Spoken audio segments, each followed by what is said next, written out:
Okay, good evening, ladies and gentlemen. Thank you all for being here for this meeting of the Town Board of the Town of Carmel. Before we get started, we're going to have the Pledge of Allegiance to the flag, so would everybody please rise? And Councilman Lombardi is going to lead us this evening. I pledge allegiance to the flag of the United States of America and to the republic for which it stands, one nation, under God, indivisible, with liberty and justice for all. This asks that we remain standing for a moment of silence to remember all those military around the world and our first responders who have passed away in the line of duty protecting our freedom.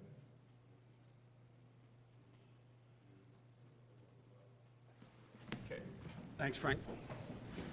Okay, once again, good evening, everyone.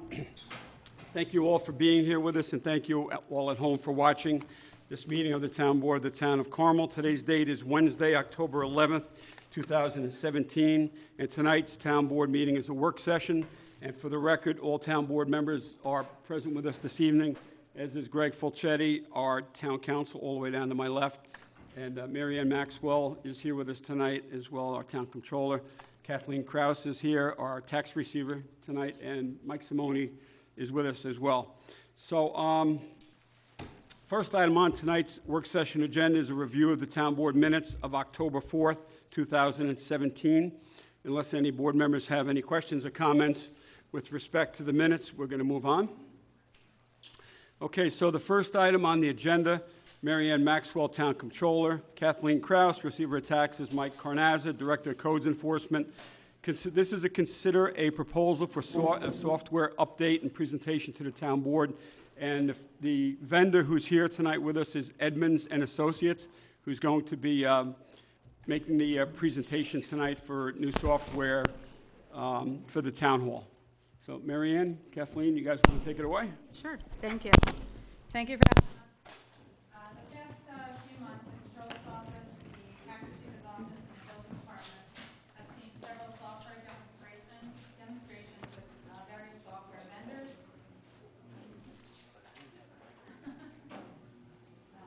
One of the companies we've been looking at is Edmonds and Associates. Their software is designed to help the flow of internal business processes and allows for communication between the various departments. Example, controllers, the building department, the receiver of taxes. Currently, our departments are using multiple different software programs that do not speak to each other. This results in redundant work, poor communication, and a lack of accurate, real-time data and other costly issues. We feel moving to Edmonds can help resolve many of these issues. In addition, this software will give taxpayers the possibility of making online payments for alarm, water, sewer, and tax payments. Attached is the proposal.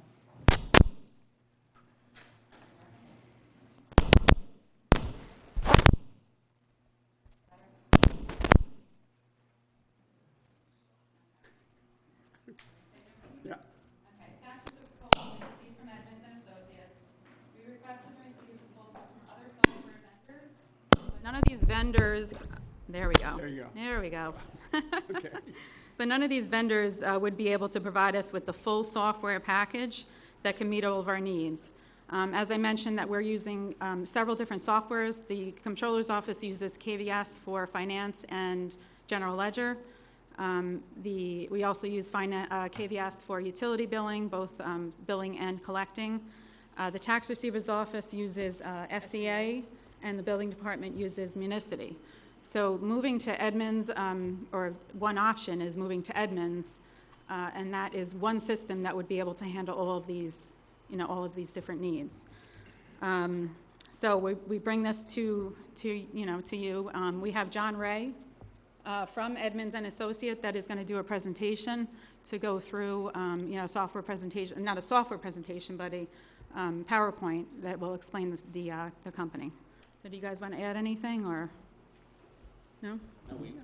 When they did the initial presentation, they showed us it looked like it was a pretty simple process. Obviously, ours would be different than the other towns that we saw, but it looked like it was a very effective software. It's also it's a parcel-based software. Therefore, as you know, each property is identified by a unique parcel number.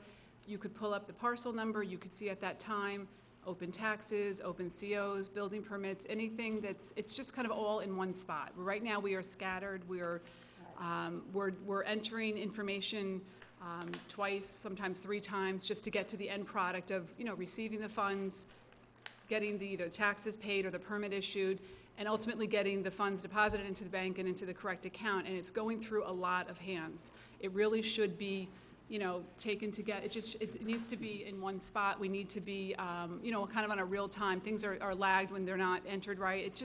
There's a lot of benefits to it, and it seems to cover all of that. The fact that it's parcel-based is key. Each parcel, you can just pull it up and you can see at any time what is open on it at that time, and we don't have anything like that right now. We're very sporadic. Everything's all over the place at this time. Right. And Kathleen, you said it's real time, so like if Mike goes out and does something with the building, you guys can see it as he punches it in. Correct. And also, when we enter payments right away, Mike can know if a permit should be issued. Down the road, we're looking at even possibly us taking in the payments in my office, having all the money coming here, instead of it being transferred through 2 departments. I can enter the payment when Mike knows the money is received and paid. He can issue the permit. It's just, now we're quite behind in the times of the way that we're handling all this. Yeah, we're carrying money up and down the stairs, Yeah, which the we money get. is collected in the building department, brought down to Kathleen. It comes down to me every day, but Right now, it's entered into Mike's system in Municipal, and then he brings it downstairs, she enters into her system, collects the money, and then it ends up coming up to me. So it's like 3 different departments, and it's just, it's ultimately deposited by my office, but, has to end up in the correct account. But it's going through too many hands. Right, So, okay. I'm not sure if you guys can answer this question, or the rep from Edmonds can. Since it's parcel-based, does it have an integration for the assessment side as well? Because whenever, I was in there earlier today, and they have piles of approvals that now need to get on the assessment roll. So it seems like if we process on one side, I completely agree. Let's get rid of duplicity, let's get rid of redundancy, let's streamline, and the end result is gonna be what gets on that tax roll. So is there any integration on assessment in? We're going to use their record as the body for our permit. Okay, so we get the information from RPS, but I don't think that the information goes to the assessor from us. We There's still no give them the integration plan. for that now? There is none now, At the- and I don't think there will be after. I think they still need the plan. They actually look at the plan, do the square footage, check everything out, how many bedrooms, how many, whatever it's going to be, and write that on the card, or type it in the computer now. It used to be written on the card. Okay. And nothing on the clerk side then as well, probably? This is basically just these departments? Yeah, the town clerk uses BAS, and I think all of the town clerks in Putnam County use BAS, and she's not looking to change, so I think she's looking to stay with that system. We are looking at getting her equipped with accepting credit cards, though. Okay, so No, that for can be her. integrated as well? Yeah, it's kind of like what Recreation is a separate software, but they do now accept credit cards. So, And is there a add-on for this software that would also integrate Parks and Rec? I don't think so. Parks and Rec they just bought their own software. Right, but we also just bought our own Municity just a few years ago. Right, So right. I'm wondering, again, we're talking about streamlining Parks and Recs, I'm not integration. sure about that, yeah. I can answer that. We currently do not have a Parks and Rec specific module. Okay, Okay. okay. Not to say that we won't at some point, but we currently don't have. We have a credit card processing module. Oh, yeah, we'll Okay. get into that, so. All right, so we should let, any other questions for us, and we'll let, Any other questions from the board John? for Mary Ann, Kathy? I mean, or- we'll still be here, but we'll let John go into his presentation. Okay. Yeah, Sure. thank you. Well done. Thank you. And I do This is applaud- John Ray from Edmonds and Associates. Welcome, John. Welcome. Thanks for Thank being you. here. We've Yeah, met. yeah, we've met. And I appreciate being here. So again, I'll just start with a brief background for myself, and I'll open up these slides. I'm John Ray. I'm with Edmonds and Associates. I came up from our corporate headquarters, which is down by Atlantic City. So as the crow flies, we're not all that far away. Along the way, I had an opportunity to meet with some other prospects. There's quite a bit of activity regionally as well as across the state with people using the very same software that you guys are considering switching from. But as I drove out of New Jersey, which is our largest market share, down there we have about a 98% market share for the entire state. But we do business in 14 states. But that's just how close we are. So it's easy to get here, and it's always a pleasure to come up. I'll kick over here now and just hit that first button, and hopefully she plays along. That's Bob. He's the chairman of the board, and he's in the background. We are 100% committed to local government. We've been in business for 40 years. Bob's father started with mainframe computer processing at the federal level, and we boiled that all down to local government. Local government equaling counties, cities, states, villages, towns, as well as authorities. No commercial enterprises whatsoever. We're actually just on the threshold of 800 customers in 14 states. That's every state along the East Coast with the exception of Maine and Massachusetts and Vermont at this point. And as far west as Pittsburgh, Kentucky, and then it cuts back in again. So we're kind of a regional-based, semi-national-based vendor, and that's just a natural organic progression in this industry. The competitive landscape, there aren't as many as you would think that do what we do for as long as we've been doing it. So that playing field gets shrunk down pretty quickly when you see what's out there. We hang our hat on the 40 years and the continuous, consistent growth on our client retention. In this business, if you're not taking care of your customers, they do leave. You know, it takes a long time to get into one of these systems. They're expensive, they're time-consuming, they're complicated. And if you're not keeping it, they won't keep you around for much more than a couple of years, just because it's too darn important to what's happening. So everything goes up to the client retention rate, and it's actually at 99%. And the only time that we typically lose a customer is when someone comes into a town that has experience with another system and they like that one better. That may be a more expensive system or a less expensive system. That's usually the only way we lose a customer.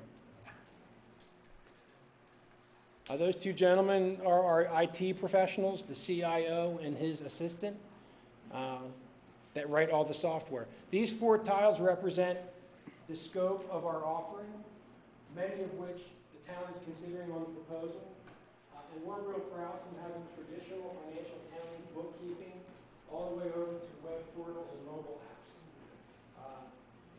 Mobility, internet leveraging, all the cool technical stuff. We're kind of on the leading edge of that with a lot of the big top-tier vendors out there. In between, these are all fully integrated. These share one user interface, one user experience. You log in, the navigation, the menus are very similar to a Microsoft Word or Microsoft Excel environment. That's what keeps it simple and familiar for most users.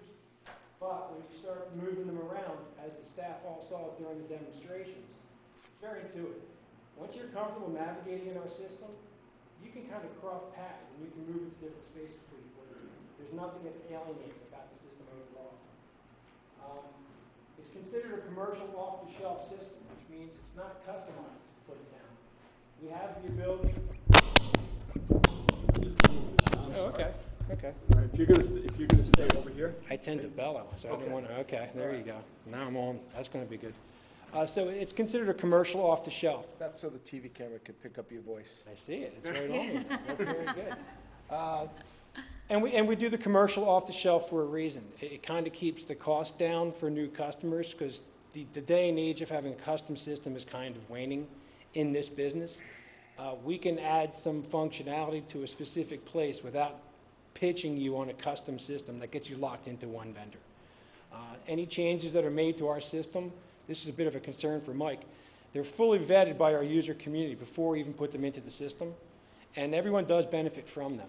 But there's nothing that's super flashy or super outrageous. If it's a really unique situation for one specific place, their piece of software will be the only ones that have that. So that kind of keeps us in that COT space, which keeps everything easy to update. So we're going to talk about a few pieces from all 3 of these tiles. Any questions about that offering from the board?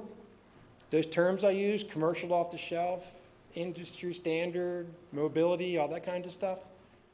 You all use some of it every day. The mobility we all use is on our phones. And some of the stuff that's going to be hopefully purchased here will be used on phones or tablets if you choose to do that.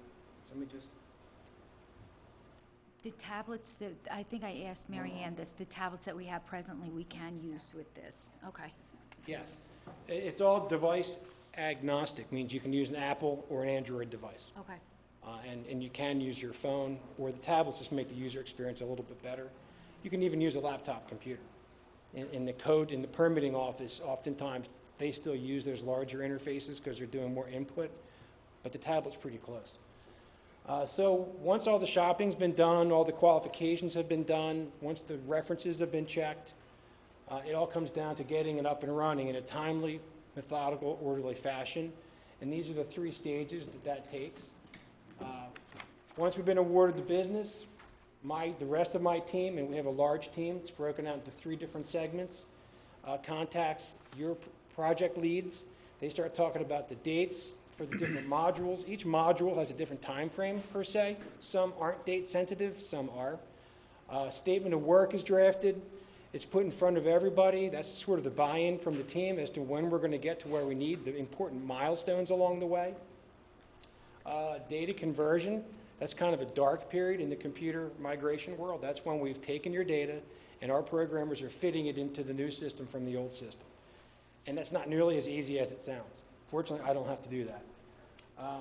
Then once we get all that done, we get into the implementation and the training. Training is going to be done here with live staff by department. There'll be some cross-training probably for the various departments. We also do a lot of live web training.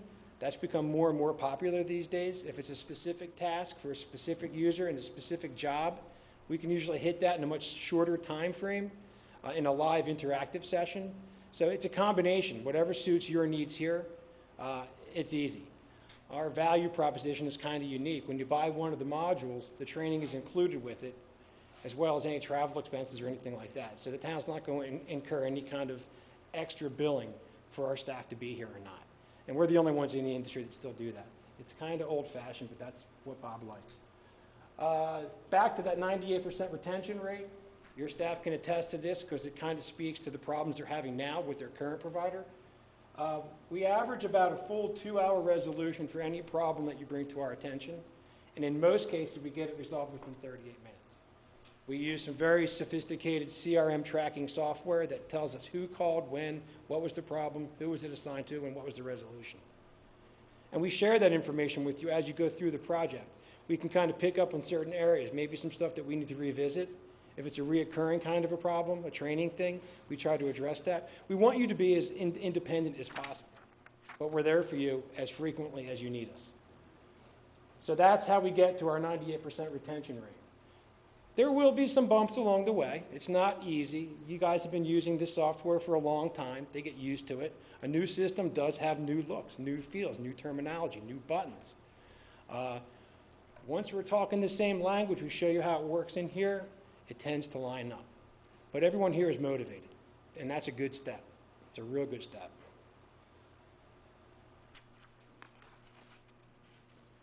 So what's unique about Carmel Town, the current software environment, I'm not sure how much they've shared with you, whether you've been monitoring that, but what was a well-supported New York-based system has been bought and sold 4 times, most recently just last week. When we first started competing in the state of New York, just on the other side of the border, 2010, 11, we were competing directly with KVS, mostly in Orange County to start with.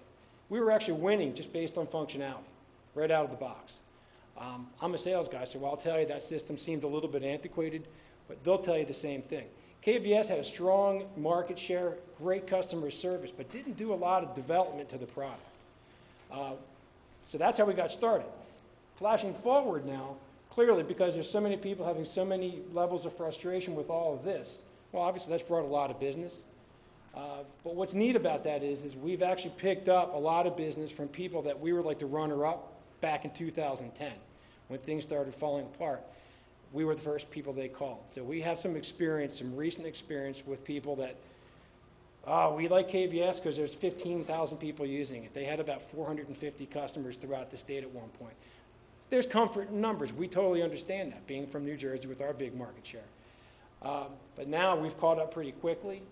We just went over 42 customers throughout the state, all different sizes, towns and villages, using wide collections of integrated modules. But the biggest thing with the KVS is mostly it was just not an industry standard system. Wasn't integrated. I have another screen that's going to be a little bit more detailed for you. multiple user screens, different versions of the same software, doing different things by different modules. The slide came to the lack of support, even though the town pays software support every year. Two things that you should expect from that is great support and an evolving product.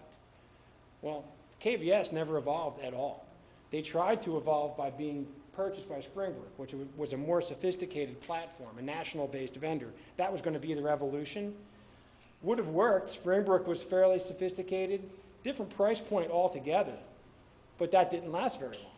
Springbrook got purchased about 2.5 years after they made the acquisition of KVS.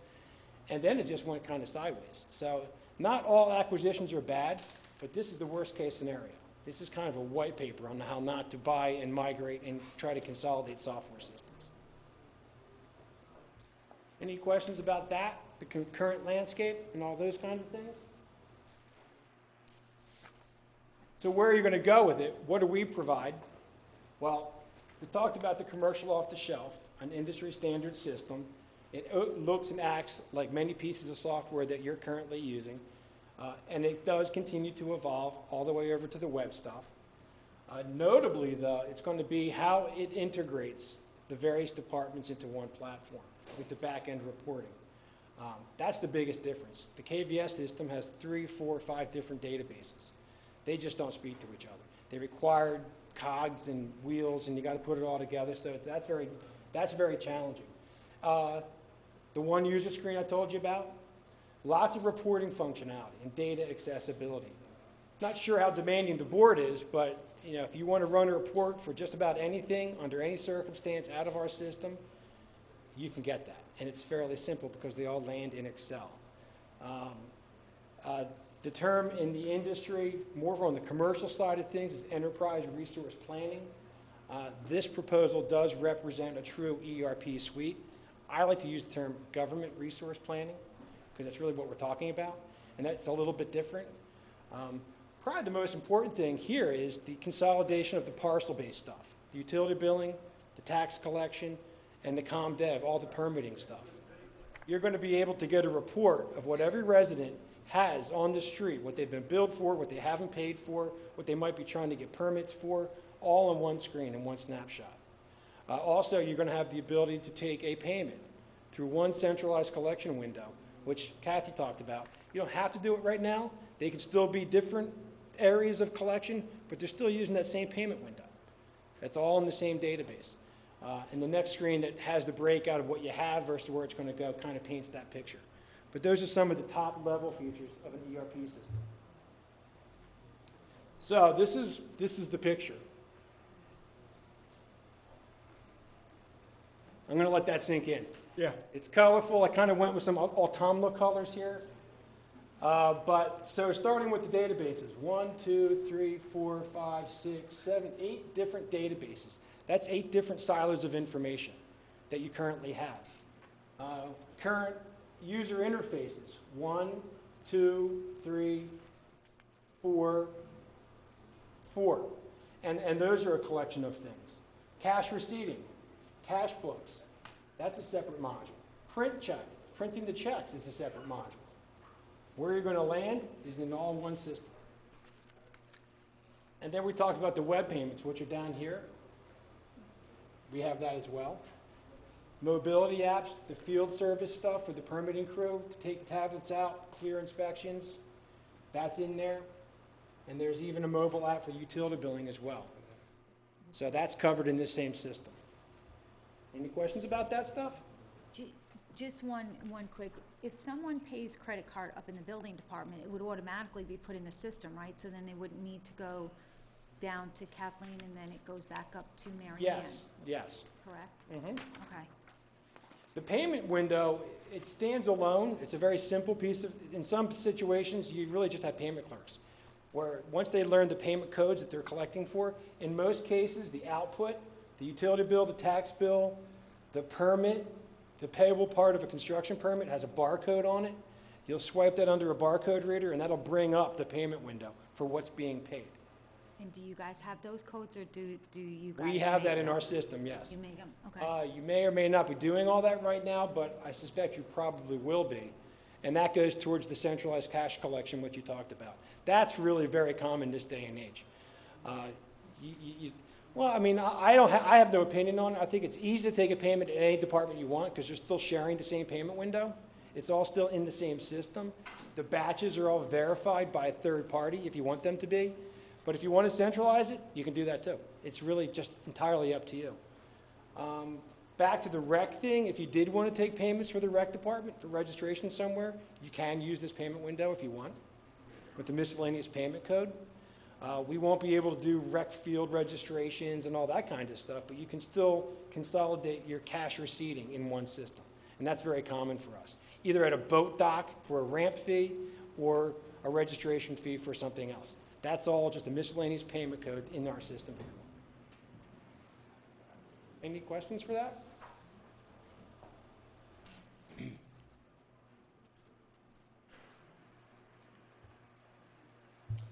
This screen is very small, so I'm going to try to pinch this up for you a little bit.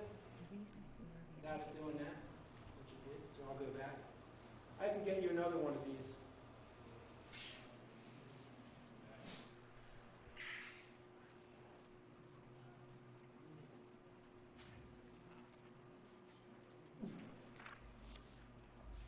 So this represents the New York customers. We're at 42. Hopefully you'll be 43. We have it by county, by population, by modules. The core modules being the finance, the payroll, the utility billing. Here's your permitting. Here's your accounts receivable, miscellaneous billing. Here's a requisition module, which you're considering. Here's the online payments. Taxes over here. So you can see you're in good company, all different sizes, all different levels of conversion. Most of these folks are live. There's quite a few what I call in progress. And almost all of the in progress are converting from the system that you're thinking of converting today. And that's all these listed on the slide, these KVS, Springbrook. We've converted just about every known system that's in the competitive landscape right now. This is just New York. We have comparable lists like this for all the other states that go down the East Coast. And we can get you this in a form that you can actually read. Mary Ann has that if you wanted to. Yeah, I'm just like. It is hard. And, you know, when I first started selling in New York, we had about half these people. So that's good stuff. Any questions about that? They're going to do some site visits and talk to some of these users, some of the current ones, as well as some of the people that have been with us for a long time. And I think that's a great idea. They're all great users. We have a New York user community is super independent and very active amongst themselves. We do a user group meeting. Last year's was in Newburgh. And I think we had people from all of them came and sat with us. We talked about what the next generation software is going to look like. We talk about what some of their frustrations are. We get some lists for some improvements. We take that ongoing relationship very seriously. Last week we held our virtual users group, which is a web-based forum that anyone in all the different states by user can register. We had over 2,000 people register for that in different levels of users. She has that link that she can share with you if you want to take a look at that, what the support experience from our website looks like. And there's a lot of neat videos in there that tell people what's happening with the system. We want people to use it to the highest and best possible ability. So that's the list of users. John, if I may, one of the things that I've been hearing from the residents, business owners, and town hall users is, and I think we're achieving that here, we'd like to make our systems more user-friendly. Yes. Where people can fill out applications and forms right on the internet, right online. And we'd like the capability of them where they could pay the fee associated with that application or form right online without them having to actually come to town hall to do that. Is that something that's included in this package? Or is that something that we can You add certainly to it? can move into that. We call that a resident self-service portal, and that's sort of an evolving module.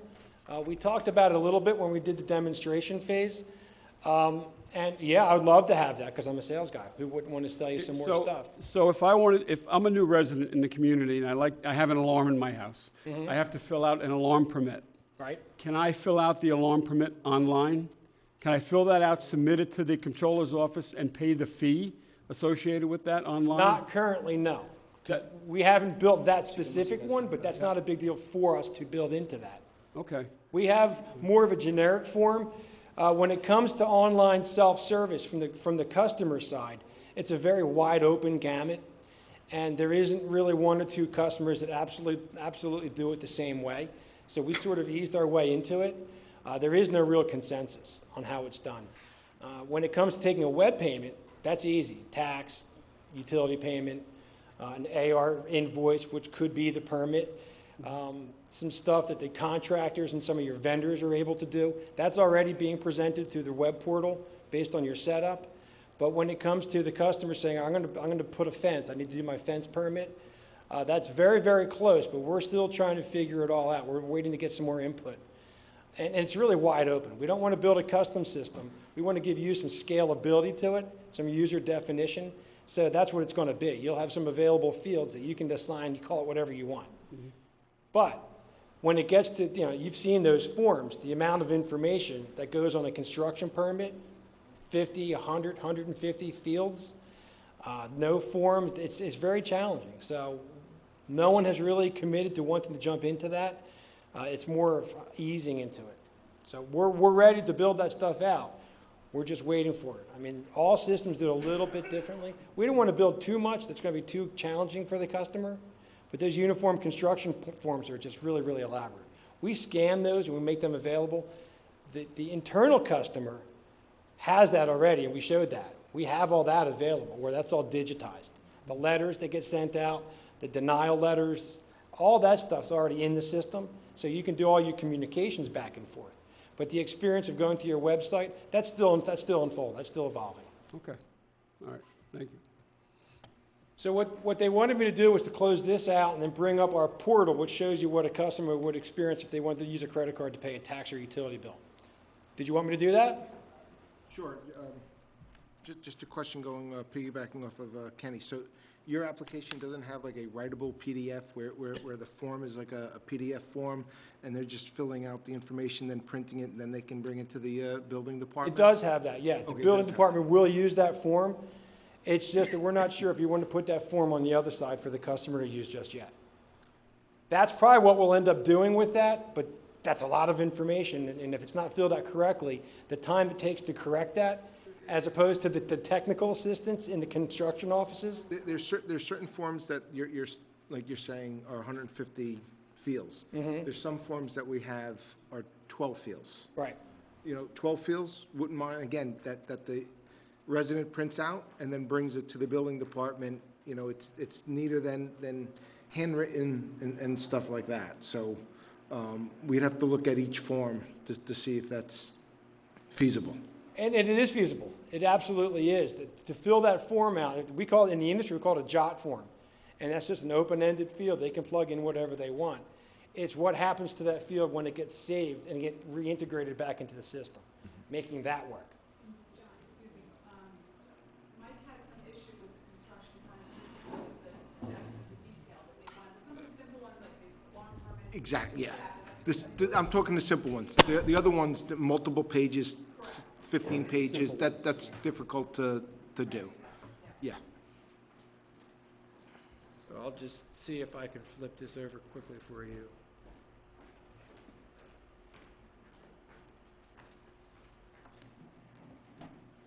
So this is me just navigating to one of our customers. John, this doesn't have a GIS It- system.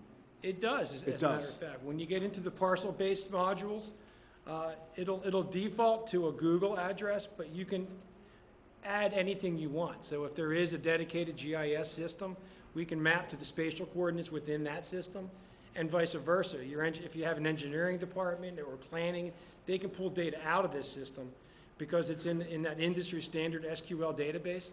It's very, very accessible to any third-party company that wants to build a robust GIS. And for the for the engineering department to inventory the various apparatuses that we have at the, water treatment plants or sewer treatment plants, this would be able to facilitate all of the inventory controls for those systems and so Well- those facilities? I'm glad you asked. The finance module has a built-in fixed asset tool, so bearer compliance for fixed asset tracking, yes. But we also do have optional available fleet management software, which is a brand-new release. It just came out. And we also have an inventory module if the town does carry inventory. And that's a fully dedicated supply replenishment inventory tool, typically geared for a large utility environment with lots of meters and moving parts. But if, it's basically replenishes a warehouse. So those two are available. The work order module, we also have a work order module, which I believe is on your quote. The work order module does a lot of stuff. And that's a great tool. It's geared towards utility initially, but DPW you can also use to complete any job the town needs. And you can track all that workflow through the system, if they're not already doing that. True. That's the idea of using one piece of software for multiple departments, and there's a lot of that goes on. So this is the city of Bridgeton, down there in South Jersey. And this is just one example of dozens of different ways it can be presented. So customer will go to the website. They'll get a lot of your information. We also have the ability to put a dashboard up at some point in time. That's another piece of technology. It's basically a picture of vital stats that the town has and wants to present to the constituents if you choose to do so. A dashboard would typically be presented on the website. So this one, they kind of move their website around a lot. So it's on the bottom. So they're presenting a variety of different ways to do online payments. Fines is not something that we do because that's all court-based stuff, so that's a link to a different system. But these two are basically ours. So when I click on that, you'll see that up here it's jumped to Edmonds and Associates. And then down here, it's pretty simple, but this represents their tax area and their utility area. For the permitting side of things, what becomes payable, the fire alarm, invoice, things like that. Anything that can be put to an invoice can be presented on here as well. It would just be a separate area. And that's going to be maybe a permit for a construction company, because they're the ones that typically pull the permits and pay for them. They can complete that on there. Some of the software you have included does present that, as well as other things. But capturing the payment online, that's what this does. So I'll just go ahead and pick someone. I usually go with a Smith, because there's always a Smith somewhere. This is a live site, so I'll just pick the first one.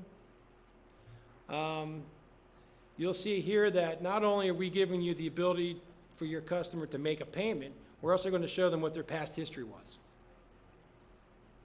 This is pretty unique in the industry. Most online payment portals only show you what's due. This gives you payment history. For the tax office and the utility office, even the permitting office, this is very popular. When all the tax process or the real estate processing companies want to know what's due to go to settlements and things like that, they'll refer them here so they don't have to answer the phone anymore. That's like a value add compared to the customer going. So you can see the difference. So here's the utility tab. That goes back. So we're back to the tax tab. We'll hit, there are open items on here, so I'll go ahead and make a payment. These are the different options that they have. This is all pretty industry standard. Credit and debit cards, or a check, an e-check. These are the totals that are due. Once they've picked their method, however they're going to pay, I'm going to just pick one. I'm going to say, let's see here. I'm going to pick that guy there. There's no pre-registration to make any payments. I mean, say there's, as you just mentioned, 10 Smiths, and if Smith on Connor Street could pay for a Smith on Weber Street by accident? They could, if they were feeling generous. They could. Or That could potentially happen. mistakenly pull up the wrong Smith. Yeah, I guess there could be. We do have the ability to lock it all down with a PIN number, which means it's password protected to the customer only. And that's what I was Yeah, calling, like a so that's the other- yeah, so like a we can control pre-registration. that, yeah. If you want to do it, you have to register, obtain the PIN, Yeah. and then, Yeah. The actual bill, the tax bill or the utility bill actually has a PIN number on it when we send them out. You're going to want to go through a marketing campaign to make your constituents aware that this is available. So you advertise that on the website, you maybe put an insert in the bills when they go out. Once they start getting used to it, they'll go. Everyone's opinion on what data is public and what isn't, it's not our call, it's up to you. Utility is most often the one that is password protected for some reason. Tax records are almost always made available, but they could theoretically. So we haven't locked it down to where they can only hit their own yet. It's a good question, though. I've never had anybody say, well, what if I pay my neighbors by accident? Well, I'm hoping my brother pays my I tax don't know if- bill in the honestly- future, See, but listen, That's a very good question, though. So I'm going to hit continue and see what happens. This is really hard to see, but this is probably what, and this is the fees that are associated with making an online payment. These are convenience fees. This is for using the internet. It's very common. that's what I was gonna ask, what is the fee for, is the town charged for somebody using the credit card, The anything? town's not charged anyone anything for the customer to make a payment. We do have an annual fee that supports the hosting of this, because we're actually hosting this information on the cloud. So that's what your fee is to us. But when the customer decides to make a payment, these are the fees they're gonna be subjected to. So it's 2.95% to use a credit or a debit card, $1.05 to use an e-check. Or in some instances, it's a $3.95 flat rate. your credit card you said was 2.9? 2.95. There is some wiggle room with that. If you had a great relationship with a credit card processing company and you wanted to use a different processor than the one that we use, you can do that. You wouldn't be the first person to do that. It's kind of rare, but it does happen. In some of the situations where there's a lot of transactions, a lot going on, you might be able to get 2.9, you can get some adjustment on that. All the way to the other side, where in a very few cases, the municipality actually eats that fee. That's becoming rarer and rarer and rarer, but there are some that feel as though they want to do that, so you can do that as well.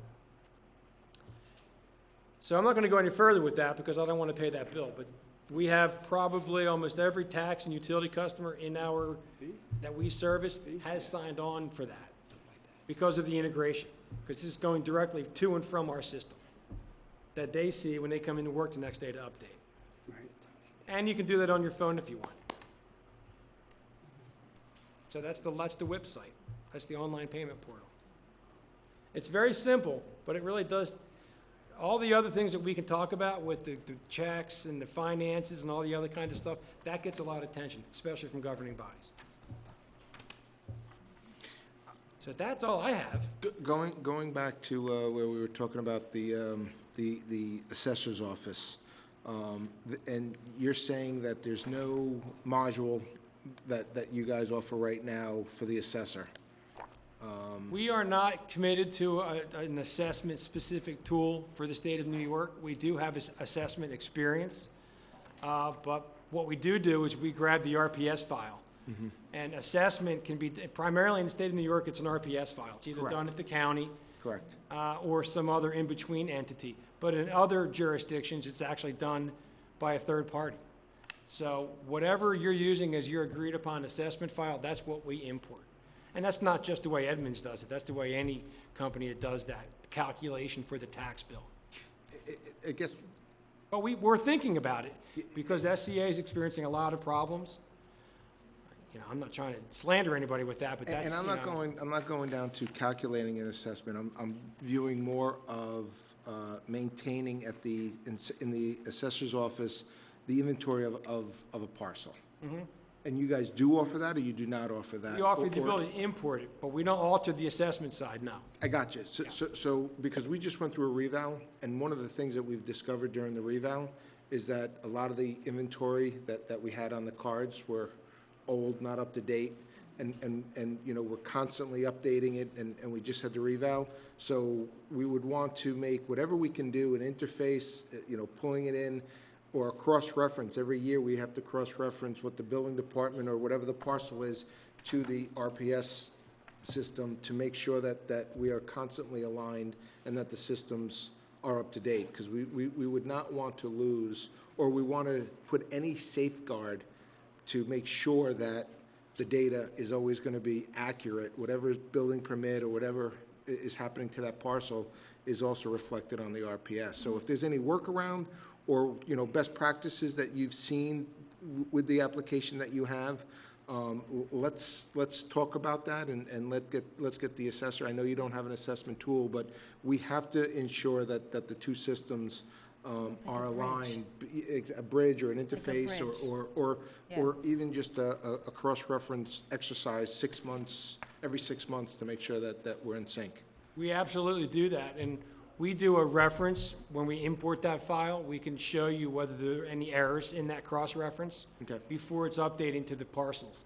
One thing I like to call what you're considering is total parcel management, because you have all of your tax, utility, permitting, all that stuff in one system now.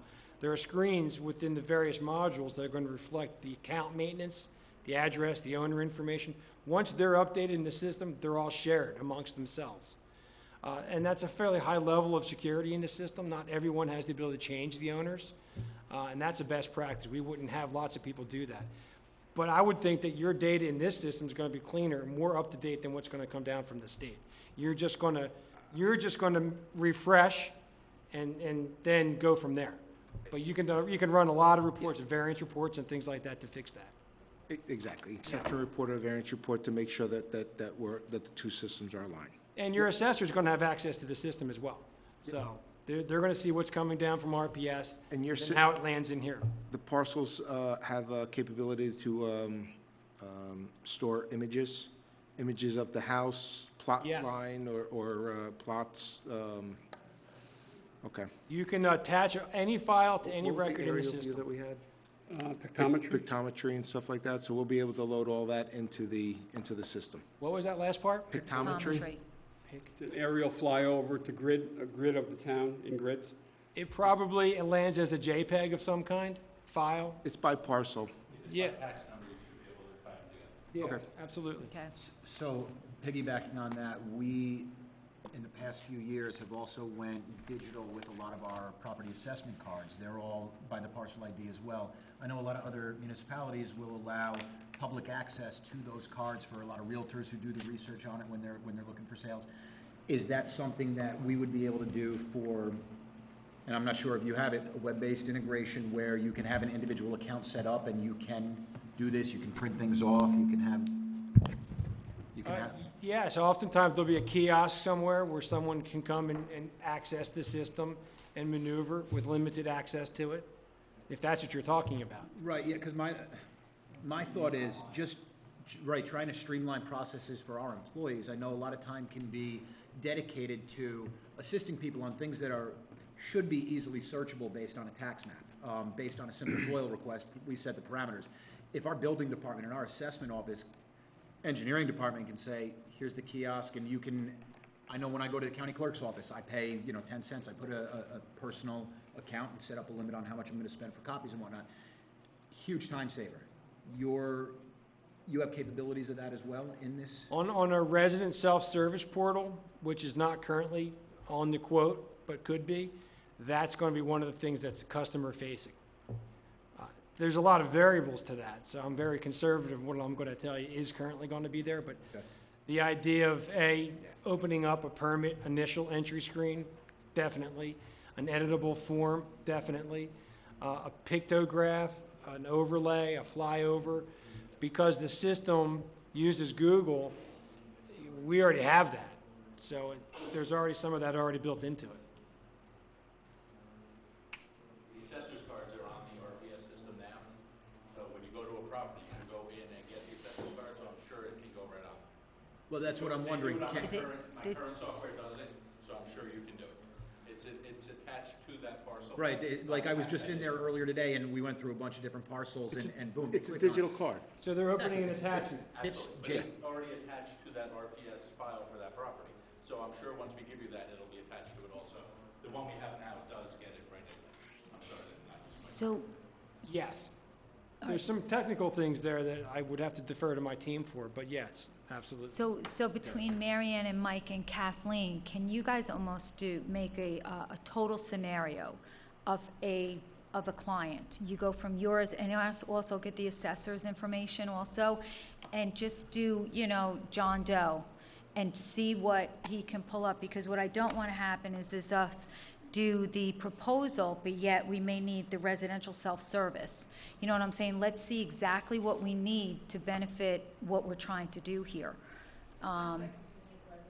That's what I'm thinking, you know, when he's saying the forms, that I as think we well should have the as, bare minimum what we have now, and then some, and you're saying that there's more. So the bare minimum is what we could do now. and there was another plus. one, there was some other Okay, stuff. well, this quote represents a complete consolidation and a replacement of mostly the KVS systems, first and foremost, and then also the integration of the SCA, which is the assessment, the We didn't use the tax assessment for it, billing. yeah.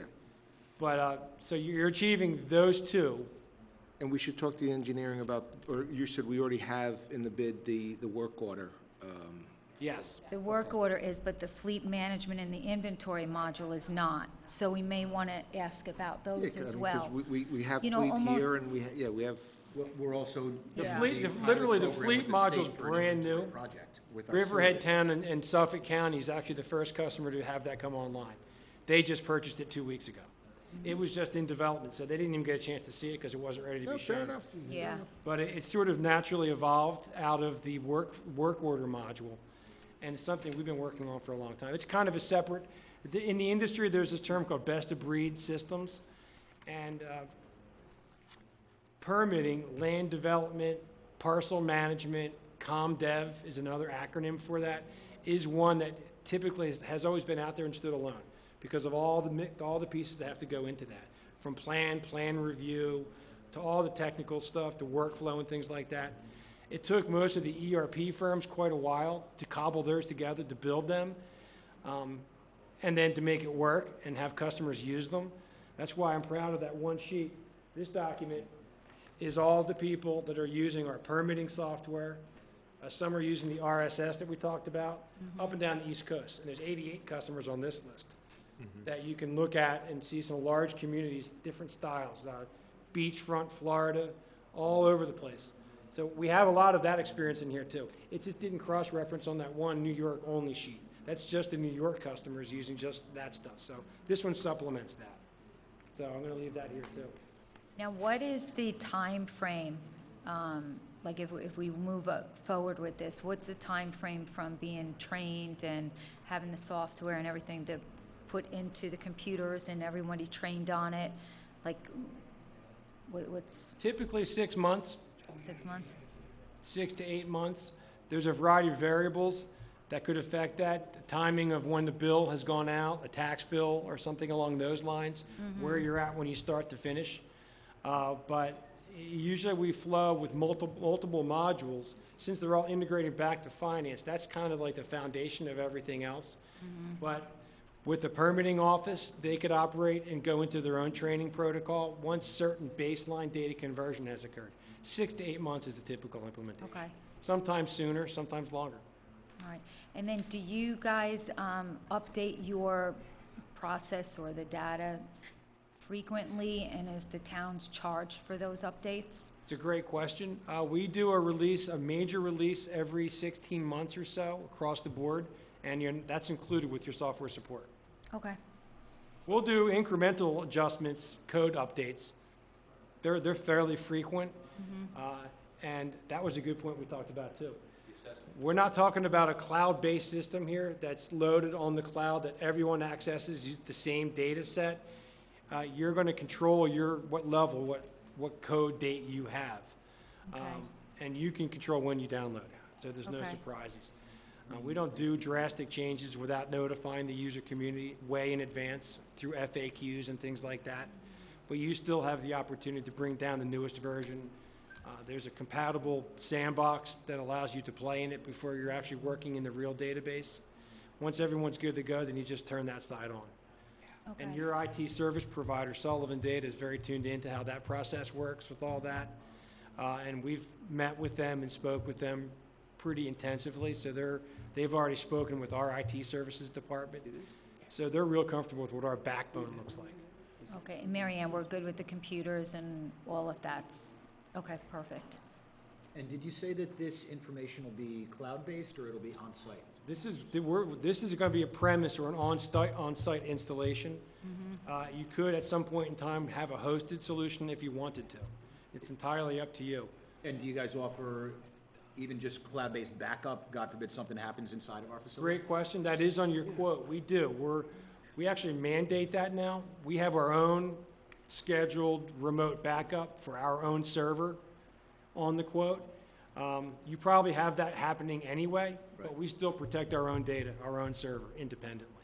Okay. And that's on the quote too. Okay. You had also mentioned, on your side, you guys have pretty advanced CRM software integration. On our side, would we have a type of CRM for being able to track any parcel based on conversations throughout different departments? Will you? Correct. Yeah, Will, there's- will our staff be able to input conversations that they have on the Oh, phone absolutely. that's attached there? All the major modules have a notes field where they can insert notes. The notes are constantly evolving, they're date stamped, all kinds of ways to keep track of what's happening. There's user messages that are available that pop up in the tax, the utility, the payment window, special circumstances that need to be made aware at the payment time, all kinds of that stuff. Then I get, my last question would be in regards to, prior to a decision-making process, is there a sample database that we'll have access to that we'll be able to look at from our department head's perspective for a 30-day period or something, so that they can feel confident that what we are going to get into is going to be suitable to their needs and capable of being utilized by all staff? We can make a sandbox database available. We don't usually park them, because that's kind of like moving through uncharted, untrained territory. We usually monitor those, so that's more of a scheduled event, because it does require training. Right, and If you don't know how to use it, you'll find yourself stuck in a corner somewhere, and we don't want to be evaluated by being stuck in a corner somewhere. No, absolutely, and I'm wondering if you guys offer that where at least our department heads would be able to have a few hours of going through sample databases, taking a look. I understand Sure. that they're already talking, but good majority are over in Jersey. I saw we have Peekskill is our closest neighbor that's utilizing it. Did you guys? Dovertown's probably closer to Peekskill, I'm not sure. Town of Dover? Maybe not. Peekskill is live on only one module at this point, though, so. Okay, and then I think Fishkill, so there's still a lot of people in proximity that we could utilize, but I'm wondering for what our staff is gonna look at utilizing it for, to Sure, make sure. absolutely. Sandbox is easy. Okay, They would be logging into a web-based sandbox, believe it or not. It's going to be demo data, it won't be anyone's live data. sure, yeah, I wouldn't expect integration, that's. But a lot they of also manpower. talked about doing a site visit, which I think those two are great examples of something that's very common. Okay. Yeah, I just want to make sure, because we did recently transition to a different software provider, and I understand the need for integration. I don't like redundancy unless it's to make sure that we have backups in place, and I feel like this would be great. I just want to make sure that we go through everything and do the correct vetting process on this to make sure that our department heads are comfortable, make sure that it has all the capabilities that we need.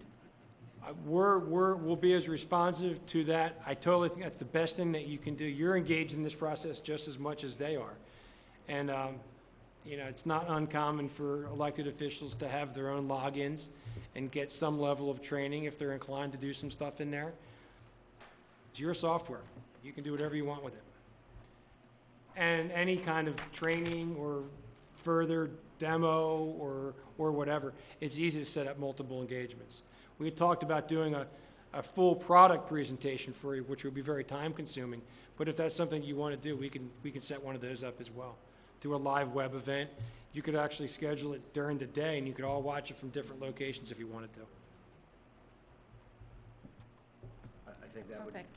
be well received. I would love to get some experience and just take a look and Sure. talk to my department heads and make sure that all their concerns are being addressed and just, yeah, communicate through the process.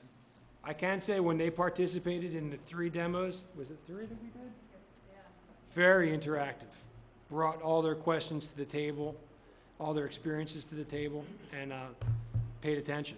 Like I said, it's not where there's a situation where there's one person that wants change and there are 5 that don't. Everyone here is looking for some ease of access, some industry standards, some enhanced reporting capabilities. And responsiveness in the long term. Well, I mean, just this, when I look at the KVS system, and again, we're not negative sellers in that regard. That system was antiquated 10 years ago. You know, the fact that they're using the database, which isn't even, not even close to being in the consolidated system.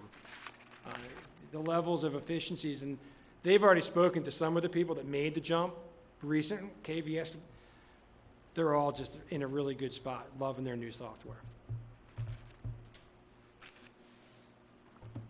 Great, thank you. All right, Okay. Great, thank you. Thank you, John.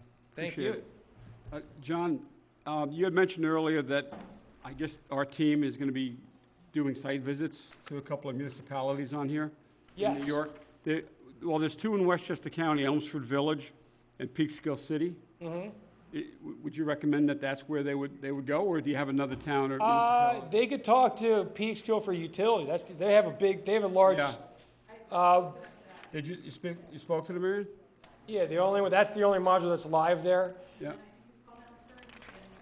Elmsford is nice. I mean, Elmsford's doing a nice job. They started with just the finance module, and in very short order added tax, utility, and now they're considering the permitting tool, which is on deck, and their construction official did that demo last week. I like all the users in New York, but I think that to make those phone calls, you want to talk to, obviously, the larger towns, because they're comparable to Yeah, your size. I was just going to mention that. Town Monroe today, and then there was a comparable population for the town of Monroe, so. Okay. 'Cause New I was gonna actually recommend that you contact Monroe. Oh, you did? Okay. All right, because the population is 39,000, it's close. And they've been with us a long time, and they have a very lean staff. So New Paltz is a good one, because New Paltz uses everything that's being considered here, too. I like New Paltz a lot. I'm only joking. No, I'm only joking. So Okay, that's it for me. yep, All that's right, it. thank you very much. I appreciate your Yep, time. thanks, John. So we'll be in touch. Okay. Mary Ann and her team will be in touch with you, and we'll go from there, all right? Great, Appreciate you thank being here. Thank you for your consideration. Yeah. Yes. I'm just going to unplug this guy back there. Oh, it's, yeah. Thank you. And Kathleen, thank you. Thanks, Mary Ann. Yeah. Mike's not here, right? Yeah, yeah. Okay. Okay, next item on the agenda, number 2, is Michelle Tenafrancia. She's a senior, yeah, you can go over there, Michelle, that's fine. Yeah, or over here. Why don't you come up to the podium? Yeah, it might be better, yeah, because John's still packing up, so that'd be better. Michelle Tenafrancia is our senior account clerk in the Comptroller's office, and this is to consider request to accept a proposal for the purchase and installation of a new copier machine in the Town of Carmel Recreation Department. Michelle? Hello, good Take it away, evening. hi. As you said, I'm here on behalf of the Recreation Department. They're looking to request authorization to purchase a new copy machine. The current copier that they own is 10 years old, and it's breaking down on them. They've been advised by the technician that it's difficult to find replacement parts for it. So we received 3 quotes from 2 vendors, and Jim and Nina went to a local school district to check out one of the machines, and they feel that this machine will suit their needs of the department. We have the same vendor here. We just purchased machines, and we're very happy with the product and service, which is very important. The cost would be $5,827, which includes the faxing capability. Then we would pay a monthly cost per copy for black and white and color copies. This would include the toner, staples, parts, and service. And there are funds available in the central printing contractual expense line. So, Okay. All right, yeah, great. Yeah, I think it's time that they purchased, or we purchased a new copier for the rec I department. just talked to them today. Their copier was down since yesterday. It's been down since yesterday. Yeah, so They it's- they need a good copier over there, especially with believe the it. volume that goes through there. They do produce, especially in the summer months, Yeah, a lot of copies. exactly, yeah, so, yep, I have no issues with this purchase. Town board members, any questions, comments, No. concerns about the new copier for recreation? Mary Ann, you're going to add that to our IT list, right? Okay. Yeah, we just got the building department and stuff last year, and that was added, so this is fully added. Okay. Highway how old's the highway copier? Highway, I believe, just purchased their own Yeah, they just got Just purchase your own machine, or you're leasing it. Leasing it. Okay. Okay. All right, great. Thanks, Michelle. Okay, thank Appreciate it. you. Okay. Okay, next item on the agenda, number 3, Mary Ann Maxwell, Town Controller, Ann Pasquarella, Supervisor's Office. This is to consider request to advertise for bids for the purchase of 2 G10 servers in the Town Hall server room.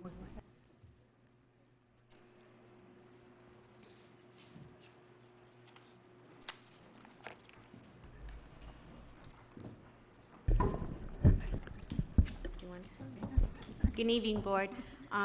As you know, Councilman McDonough is our liaison for our IT budget, and this year, for 2018 budget, we had initiated to replace 2 server backups, the PD1 and the TH1. And we were going to go on the New York State list, but what happened was the G10 server, the newest, it's brand spanking new, just came out from Hewlett-Packard.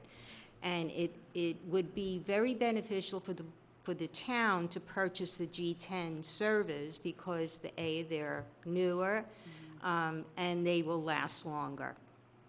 However, they're not on the New York State bid list, so our IT consultant, Glenn Sullivan, had suggested that maybe we go advertise, we request and advertise for bid.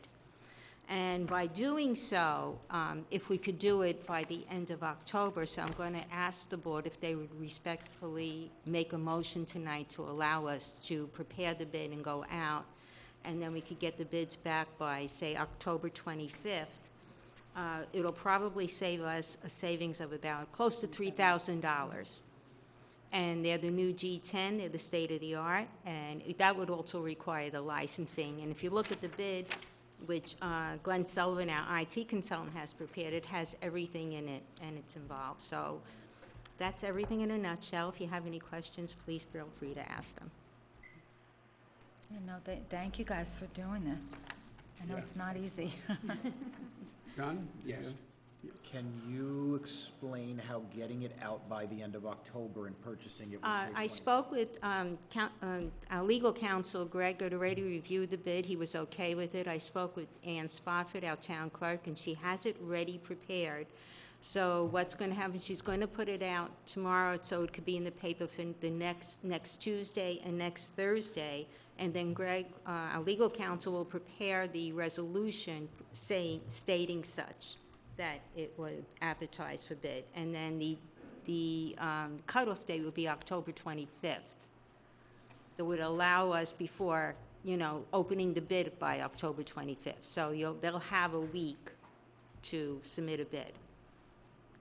Is there a price change come November? Is that why? Yes. So Yes, Sullivan Data and- said this G10 is going up in And they price, won't now be it's on the not New today. York State list, probably not for another 6 to 8 months, this particular item. That was So the no other. matter what, if we want it in the next year, we'll say. If we could have to the go out to bid. opportunity to purchase it and also save money, that's what we were looking And at. Sullivan Data says, get it now before Yes. the end because come November, prices go up. Yes. Good. Thank you. The process that Ann's asked for is that the board can, by motion, authorize the bid documents to be finalized and to go out for the solicitation of bids. You're gathered at a duly noticed meeting, so you can do that, and that will authorize it to go out and potentially have you get the bids back within a time frame that you can realize some cost savings from the proposing bidders, if you'd like to do it that way. I'll make that motion. I was just say, I make a motion of exactly what Greg said. So motion to authorize the bid for the purchase of the 2 C10 servers for the town hall server room. Is that the motion? Yes, Yes. that's the motion. Second it. Good. What's Susie's motion? Yeah. You want a roll call vote? You should roll call it. Roll call vote? Yep. Okay, I'll do the roll call You- vote. the boss. Councilman Schneider? Yes, sir. Councilman Lupinacci? Yes. Councilwoman McDonough? Councilman Lombardi? Aye. Supervisor Schmidt? Yes, motion carried 5-0. So Thank you go ahead. very I'll much. just do a resolution next week. Okay, Body you're it, welcome. Thank But the authorization happens now. And thank you for your work on, again, working on getting our IT to the level that it should be, at least with our hardware. Thanks. Thanks, Ann. Thanks, Mary Ann. Okay, next item on the agenda, Hopac Volunteer Fire Department. This is discussion of the 2018 contract for fire protection services. Gentlemen, who wants to have the discussion with the board? Who wants to present the budget and discuss the budget? Chucky, I guess. So whoever wants to join Chucky, Chucky, if you would go over there, and if anybody wants to join him.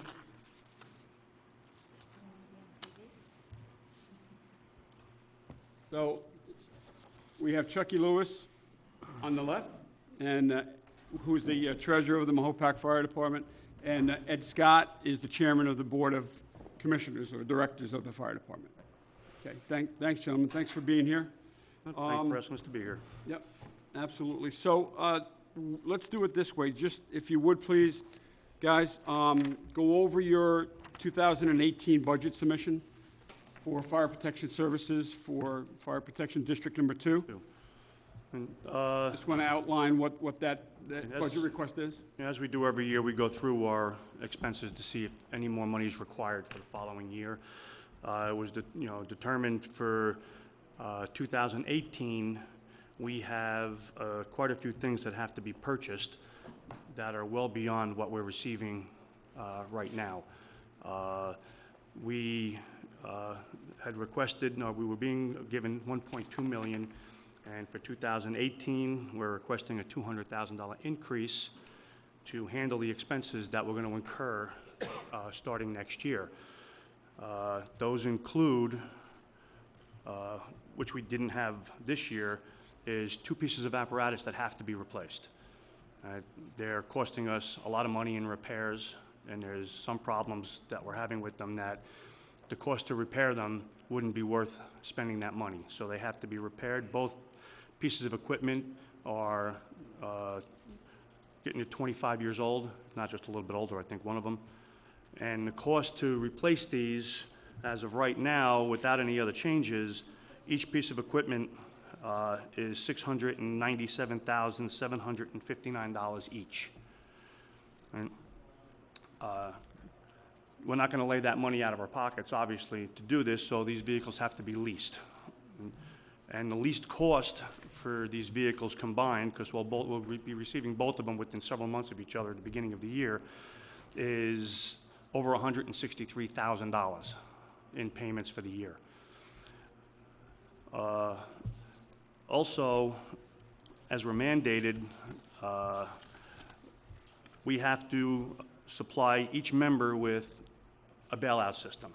Now, that's the system that the firefighter wears, so if they get trapped inside of a building, they can self-extricate themselves from the building. It's basically a rope bag on the side with a special hook and a descender, so they can just basically jump out the window. The hook hooks into the windowsill, they dive out the window, and they can lower themselves to the ground. That's a mandate by New York State Department of Labor. that we have to supply these to each member. We've recently purchased 25 of those systems to get us started because we have to go through a training process. 25 systems runs almost $37,000 for 25, and we have to supply every active member, interior firefighter, with these systems. So, and then train them all. So we're going to be doing that over the next 3 to 4 years of, buying so many each year to give to the members and train them. I'm Also, sorry, Chucky, I'm sorry, how much was the 25 systems? 30? the ones we just purchased this year were $36,872.10 for 25 of them. That's 25, so how many are you looking to purchase? Another 25. 25. We're looking to do like in groups of 25 Five, till we get right. everybody. Got it. So in 2018, you're purchasing another 25 Correct. for another $36,000 expenditure? Well, Unless the price. Less any change. increases Right. that Okay. go up. Got it. Also, some years back, the fire department received a grant. We were able to replace all our SCBA's. That's the packs we were on our back and the cylinders and so on. And their lifespan is 15 years, and then the cylinders are no longer any good. We wanted to make sure that we didn't have to replace 72 cylinders at one time, right? At the cost of, right now, $833 a piece. So we started a program to replace 10 every year, so that once we get past this point, and then when they come up, it's only 10 at a time instead of the full 72. And that's an added cost now that we have to incur for at least the next 7 to 8 years till we get through this. We're right now at the half-life of those cylinders from the original federal grant, so we're starting a phase-out replacement. So the reason for the increase is to be able to cover these added costs that we didn't have the last 2 previous years. That, and then to try to at least, cover the costs so we can replace the apparatus as necessary and get this equipment in place for the members' use. Hey, I guess Scotty or Chucky, have you guys asked for other grants for the cylinders or any of the bailout systems? We got the grant in 2010 for the Scott Pack, says $195,000. Okay. The last several years, we were trying to grant the Federal Assistance to Firefighter Grant. We were trying to do that for a replacement of turnout gear. Each year has been turned down so far. Okay. So I got some new information this year. Mahopac Falls was quite successful this year in getting the turnout gear. We're kind of copying the way they did it, and hopefully when we get the grant system going again, the AFG grant opens, I believe, in January or February, we're going to submit for the turnout gear grant this time. Would it help if, like, say, Mahopac Falls, and Carmel did a joint grant together, or it doesn't really matter? I don't think it really matters Individual? on that. They do allow group grants, but everything I've read in the guidance is that's for like major projects, communication projects, things like Okay. that. Individual turnout gear It's doesn't for really that, yeah. rate that high. So you pick what worked for them and just copy, good. Yeah, work I together basically like asked that, Jeff way, Boyle, I yeah. said, could I see your grant application because I want to know what I've been doing wrong the last couple of years to get it turned down, so. Sure, good, okay. But unfortunately, we can't guarantee grants. Right, you So can't, you have to We can't take that into plan. consideration, so Yeah, it's, yeah. Yep, These bailout systems, 10 years ago, we had bags with a lanyard basically that we tie to a Halligan, and that's what we'd use. Now, these new ones are Correct. new NFPA licensing, new DOL regulations, Yes. something that we need to get implemented for all the interior. yes. And you said that you had purchased 25 of them already. We just purchased 25 of them, this year. Those were Get it started. 2017 for this year? Yes. Okay. Because we had to have something started because we have to send guys out to have them trained. Right. Do Go to we have school that at our for training. local facility here on Gypsy Trail? Yes. We'll be using that for the training. We hired a company to train 8 of our members to train the rest of our members. Okay. Train the trainer system. Makes sense. Okay. all right, good. Chucky, the 2 trucks that you're replacing, it's 1841 and 1842? Correct. And 441 is a 1991? 1992. 92? What And year is 42 is a 1994. 94? I hear someone. And they're 92. both racing each other out of service. 25, one's 25 years old, And one's 23 years and old. one's 23 years old. And how much have you spent, you may have said it earlier, and I apologize, on repairs to those 2 trucks? I can You tell you could that. tell Give me me- 1 second, and I can tell you the last couple of years' worth of repairs. This is for 2016. 1841 cost us a little over $11,000 in repairs. 1842 cost us a little over $16,000 in repairs. This year so far, 1841's cost us $6,000, just a little over $6,000 in repairs. 1842's cost us a little over $8,000 in repairs. The biggest problems we're having is with 1841, we just had to have some stuff tested, and we're getting antifreeze in our oil. And that repair is not worth spending money on. Having to put a new that's motor On a in. truck In a that's 25-year-old truck. 25 years old, and 1842 is having very serious electrical problems at this point. And to try to replace all the wiring throughout the truck is also not an expense that you want to spend on a 23-year-old piece of equipment. So that's the reason that those 2 are the first 2 to look to be replaced. Okay, So 17,000 over 2 years with 4.1, and 24,000 over 2 years with 4.2. Correct. Am I right? That's the number? Okay. And the average for the rest of the engines is approximately $4,000 to $5,000 a year. Annual service and whatever minor repairs. So Okay. it's getting to be 2 or 3 times.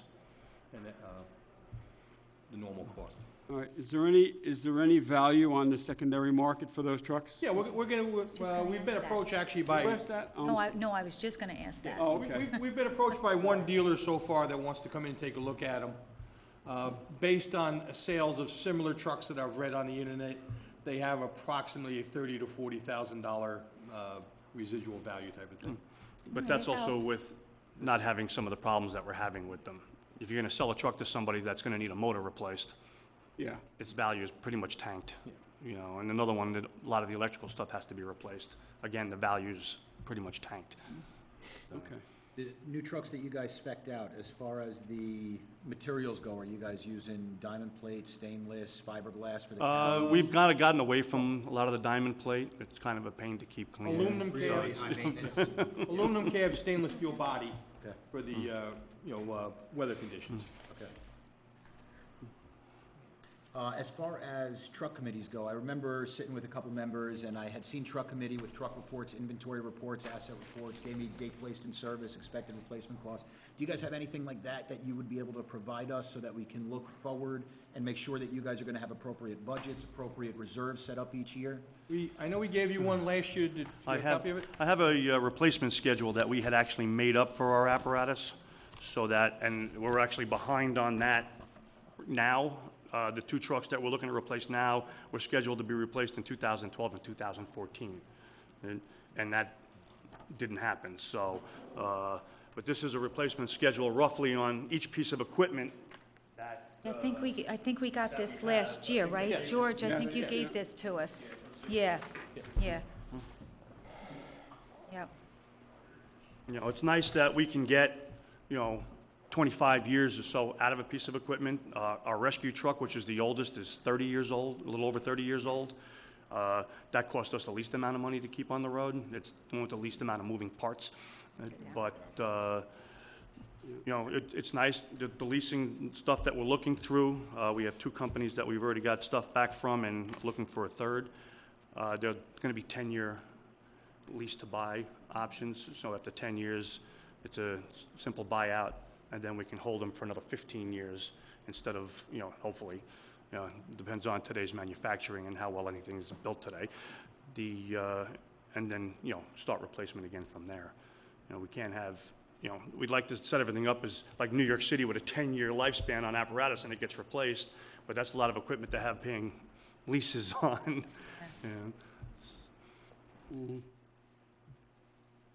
Okay. Chuck, As far as your- I'm sorry.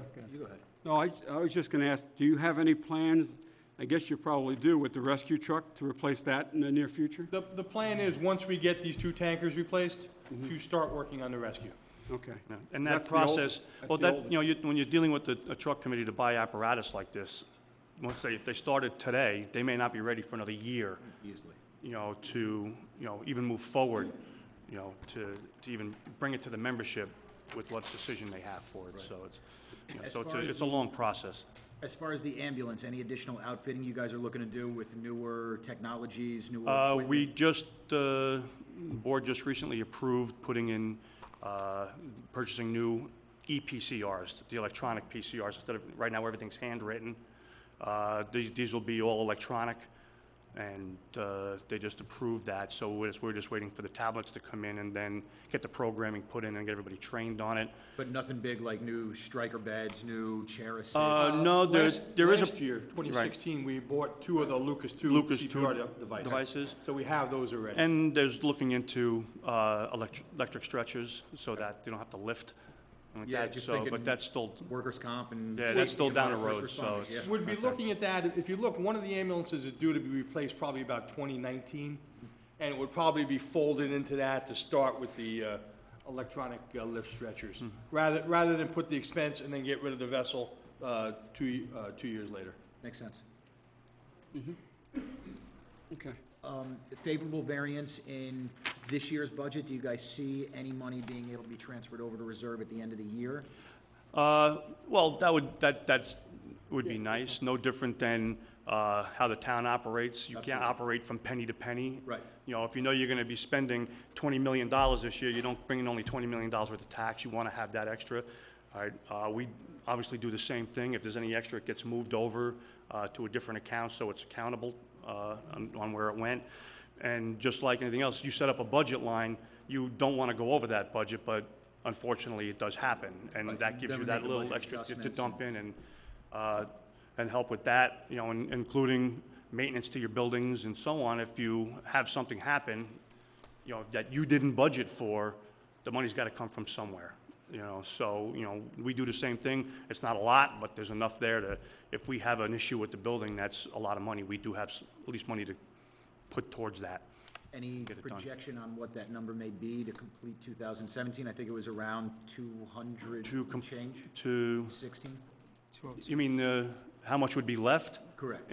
At the end of 2017? Yes. I don't have a projection on that now. I could get an average maybe of what I'm spending per month and see where that's gonna fall roughly Okay. at the end of the year and get that to you, but I don't have that figured out as of right now. No, not a problem.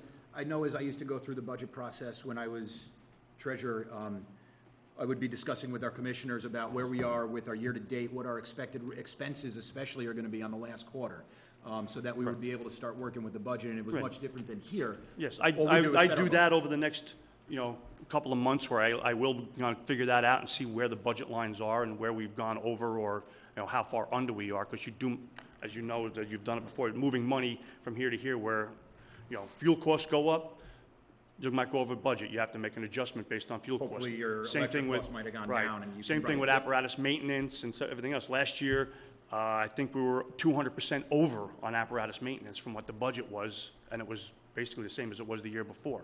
But we got slammed with things breaking on apparatus, you know, so we went well over what we budgeted for that. Right. You know, so it's, you know, we do try to set, no different than you would here, set your budget here when you only want to spend here, but it doesn't always work that way. Yeah.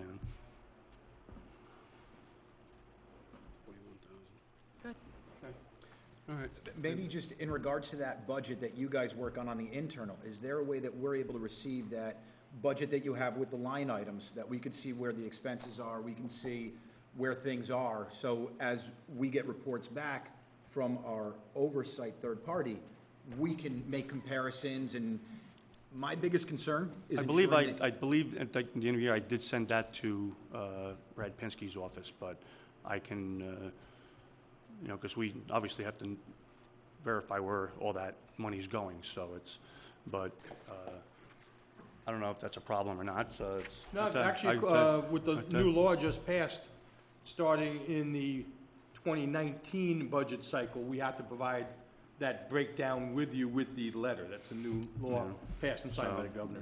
Okay. And I I mean, we maybe don't think we there's a could start problem with that starting now. it early, so it's. Yeah, if you guys wouldn't mind, I think that would be really not at beneficial all. for us. My belief is that we need to ensure that your reserves should be $5 million higher than where they are right now, and you guys should be purchasing outright and should be putting more money away annually. So I want to see Absolutely. you guys get to that point where our first responders know that they're going to be able to get the trucks that they need equipped the way that they are, and you don't have to really rely on us for too much, because you'll have those reserves. John, we'd like that too, but you know, Yeah. that's gonna take years and years to get to that Oh, point now, so it's. absolutely, and I just want to make sure that we are on the right foot for this one. These two vehicles are the first two that we've ever had to do this lease purchase type thing. Right. We've always had the money saved to do an outright purchase of the apparatus. Yeah, so this is new to us, Unfortunately, Mr. Klein took that from us. So, you know, and dealing this way is kind of new to us to do this also, so it's. So I think one of the next steps is when you guys get a vendor that you would like to contract with, I think we'll have to sit down again. and I think believe we there's need a an approval. process where we have to have you, you know, sign off that. Just do like a We have resolution a contract saying- with you and that money, Exactly. however that works. I don't know how you did it with the, Yeah, I believe you did it with The other- Mayapack Falls. We did. You're not a Yes. co-signer on the loan, but you say that we're the We're customer contract, and you're the client type thing for. Exactly, There's and I no one think it's else. got to be done through resolution. so There's let's an do that. Yep. IRS approval mechanism. As we get closer to the, getting the apparatus in, when we have to finalize the financing, we'll be going over that with the financing companies and then coming back to the town board. I don't know if it's with lease, with purchase for sure. you know, because we're kind of expecting this price on these trucks to go a little bit higher based on like that. You know, when we locked in on a price, but that's not including changes. I remember change we orders did and this stuff. the last year I was treasurer, and we were at this exact time frame, and the problem was we couldn't get it outfitted. NFPA changed sticker regulations on the apparatus. Correct. And it increased our cost by like $7,000. Yeah, So- you'd be amazed how something little increases the cost a lot. Yeah, sometimes there are crazy regulations that change, so I'm glad that we're working through the process, and you guys are having favorable variants, and you guys are putting more away towards reserves, and hopefully we'll be able to work towards a good future for our first responders and keep everybody safe, most importantly. Thanks, Chuck, I- and thanks, I Scotty. do have a question, and it might be a touchy subject, but a resident asked, and I'm sure people watching TV are probably wondering, has there been any restitution or replenishment or repayment from? Mr. Klein was sentenced, he's in the federal penitentiary down in South Carolina. There was a restitution order, okay, and I believe that the marshals have seized his property, but nothing has come back to us yet. I actually get They asked, so I phone calls probably about every other week from the gentleman that owns the building where his business was on Secor Road, because the marshals have seized the store, and now he has Everything's no still in it. income, and he can't rent it out, and he can't get in there. And neither can we. And neither can we.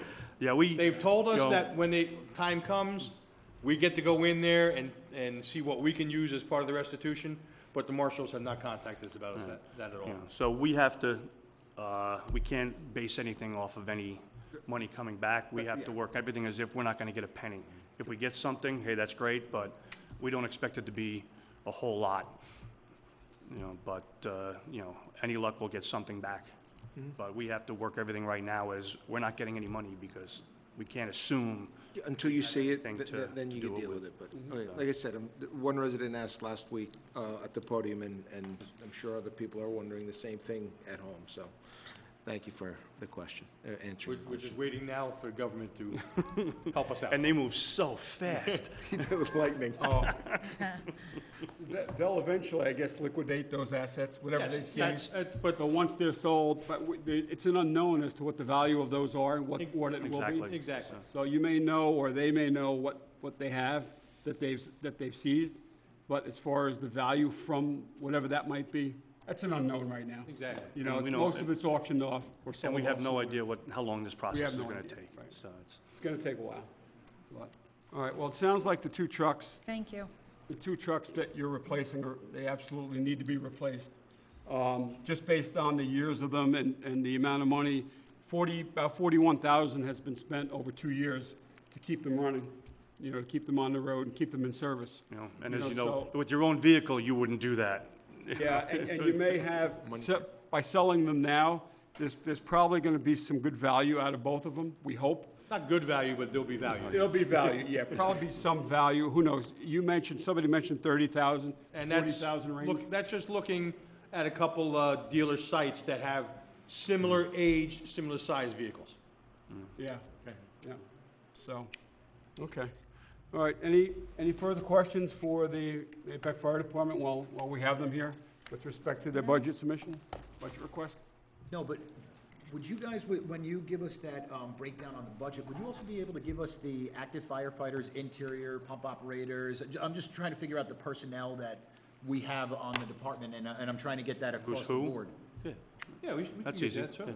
That's great, thank you, I appreciate it. That's a click of a mouse. Can we keep that list that Click you the just handed up? Oh, was that, John? Can we keep That that list? list that you Oh, yeah, provided? absolutely. Yeah, I have one. That's fine. Okay, all right. Okay, great. Thanks. Thank you, guys. Thank you. We'll you. get back to you. All right, appreciate it. If there's any other questions we may have, I'll reach out to you, Chucky, all right? All right, thanks a lot. Thanks, Chuck. Thanks for being here. Okay, yeah. Okay, next item on the agenda, and, hey, John, can I ask you to handle number 5? It's McCarthy Appraisal Services Consulting, do you have it? Yeah, I mean, I can take. I don't see Edie here. Yeah, basically, the history that we have in regards to our assessments, broad, 96 was the last one we did up until this one got implemented on this recent tax bill. We had McCarthy Appraisal Services as an outside consultant to help us with monitoring on the reassessment. One of our biggest concerns in regards to keeping up with our cyclical reassessment is going to be having the appropriate dedication of services. So what we had requested, since we were able to pay for that reassessment project on budgeted items year to year, we are looking to bring in McCarthy Appraisal again as a third-party monitor to assist us in regards to cyclical reassessment. It is something that we already have in the budget. It's something that has been carried over specific on the assessment side for a budgeted line item.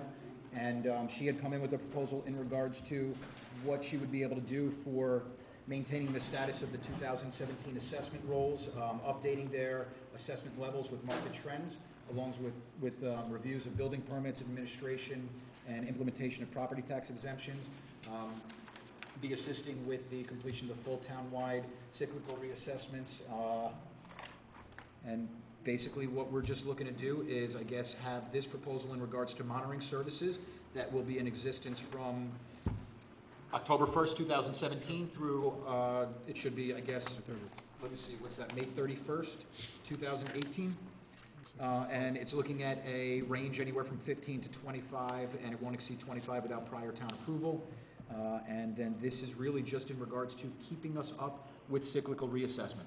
It's something that we are definitely in favor of. We want to make sure that we don't slip off and have the next one done at 20 years down the road. So it's something I believe that the entire board, as well as the assessor's office, believes is a necessity to keep up with cyclical. And it's the only way that we will be able to get any money from the state for keeping up with cyclical based on our parcel count. That's pretty much it in a nutshell. Okay. All right. Great. Thanks, Jonathan. Any questions, comments with regard to this item? I have no answers, so You have no hopefully- answers, so, all right. Susie, anything? No? John? Okay. All right, great. Thanks, Jonathan. All right, next item, I'll handle this one. Mike Carnazza, the Director of Codes Enforcement. This is consider request to authorize a refund of a building permit fee for Resnick. And here's the memo from Mike Carnazza, return of building permit fees. This is for Resnick at 151 Barrett Hill Road in Carmel. Please be advised that the building permit certificate of compliance number 17-80824 was issued in error. The applicant, Perfect Comfort HVAC, applied for the permit in Carmel when the property is actually in the town of Kent. So it's Barrett Hill Road in the town of Kent and not the town of Carmel. There is a 151 Barrett Hill Road in the town of Carmel, and there's one in the town of Kent. So the one that the HVAC contractor applied for was in the town of Kent. So the fee was $250, so the building inspector is requesting that that fee be returned, and rightfully so. It didn't apply to the town of Carmel. It was $170 for the permit and $80 for the certificate of compliance to Catherine Resnick, 151 Barrett Hill Road in Carmel, New York. Any questions about this refund? Since they're not in the town of Carmel, they're in the town of Kent? Makes sense. You know what it is, John? Because Kent doesn't have a post office. Her address is Carmel, New York, But it's really. but it's really in The Kent. location, yeah. Yeah, Kent doesn't have a zip code. A zip code. So they use the Carmel zip code. In a lot of cases, they're confused that they're not, they're in the wrong town. So, yep, we're going to return that fee. All right, next item on the agenda, number 7, is Rich Franzetti, consider declaring certain town vehicle old and obsolete and authorizing disposal of same. This vehicle is a 2005 Ford Crown Victoria with the VIN number as follows: 2FA FP71W William 95 XX Ray 160666. The subject vehicle is no longer being used by the engineering department. The vehicle can be removed from the town's automobile insurance. This is our engineer projects coordinator, Rob Varas, the car he's been using. Vehicle's in very poor condition mechanically, and the body on it is not in great condition either. So this vehicle's being disposed of. And the vehicle that's been reassigned to the engineering department is the vehicle that I had been using, which is a 2008 Ford Expedition. So it's now in use by the engineering department, and the 2005 Crown Vic is being retired and disposed of. Correct, Rich? You want to add anything to this, or that's it? You got it all. You hit all the bullet points on it. Okay, so we just need to declare it old and obsolete so it can be disposed of and taken off the town's insurance policy. Any questions, comments regarding this item? Okay, there being none, Rich, number 8, this is to consider request to advertise for bids for cleaning services of the Carmel Town Hall. I'm going to let you handle this one. Okay. As the board is aware, the town of Carmel engaged a contractor to perform town hall cleaning services in 2016 and 2017. The contract provided that the town with unilateral options to extend the contract for 2 one-year extensions. Based on discussions with the engineering department, between the engineering department and the supervisor's office, we are recommending that the town not exercise this option and authorize this department to let the service out to bid. The bid specifications will need to be modified to provide for certain tasks that tend to be disruptive, that is mopping and vacuuming during the day, to be completed after normal business hours. It will also provide for cleaning of certain offices to be performed after business hours. Right now, the contract does not call for that. Okay. I think that's a great alt. Just Yeah. because I presently come in and I can see that floor being mopped, and all I think is slip and fall every time. So it's definitely, I think, a needed change on the way that we have our cleaning services provided. I handed it to Oh, you did? Did you take one? Okay. Yeah. Okay. All right, any further questions for Rich regarding the cleaning service going out to bid? Nope. No? Okay, thanks, Rich. Thank you, have a good night. Okay, the final agenda item for tonight is to consider amendments and authorizing adoption of the Town of Carmel Employee Handbook. Board, you have the most recent copy of the Carmel Employee Handbook, where there were revisions made to it by the town board over the past couple of years now, I want to say, that we've been working on this, revising the employee handbook. It was distributed to the various collective bargaining unions within the town of Carmel, IBT, CSEA, PBA, Lieutenants Benevolent Association, for comments. We did receive some comments back from at least one of the unions, I want to say, has gotten back to us with some comments with respect to the amendments to the employee handbook. And I believe we're just waiting on, correct me if I'm wrong, John, the PBA, was there some concerns? The PBA just sent us a memo asking if they could have more time for their attorney to read it. I think they've already had 45 days, and they're asking for another 30-day. Which we could either entertain or we could move forward because they had 45 days. A lot of the changes, once they review it, they're going to realize that it's for the non-collective bargaining employees. And if they have any, my recommendation is going to be is if they have any changes that they feel it needed, we then could address it. But again, 90% of those changes that we have in there are for non-collective bargaining because their handbook, if you will, is really their contract. So the bulk of everything is in the contract. We've been sitting on it for 6 months, 7 months, and we finally, got it back. And I don't want to, me personally, I'm 1 of 5. I don't want to disrespect the request from the police, but I can give my word as 1 of 5 that if they come up with something different, then we should absolutely pursue it and make a minor change that they're going to find versus holding up 90% of non-collective bargaining changes. That's my take, but I'm John, 1 of 5. So every department had at least 45 days on it. And we've had other departments already At least I cannot say concerns. departments. I could say the unions. Unions, yes, I'm The sorry, unions. yeah. I don't know if the But all department unions heads had it for have at gone least through 45 it. days, and we've already received back comment or questions one. upon. Yeah. No, but the unions.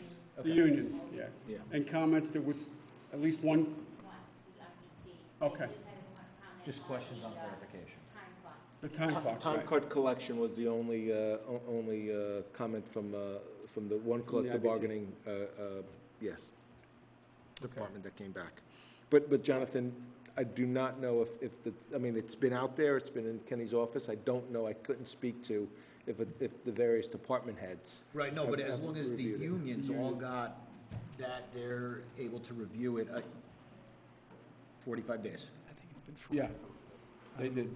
And the PBA just came back today requesting additional time for further review and possible comment on it, so.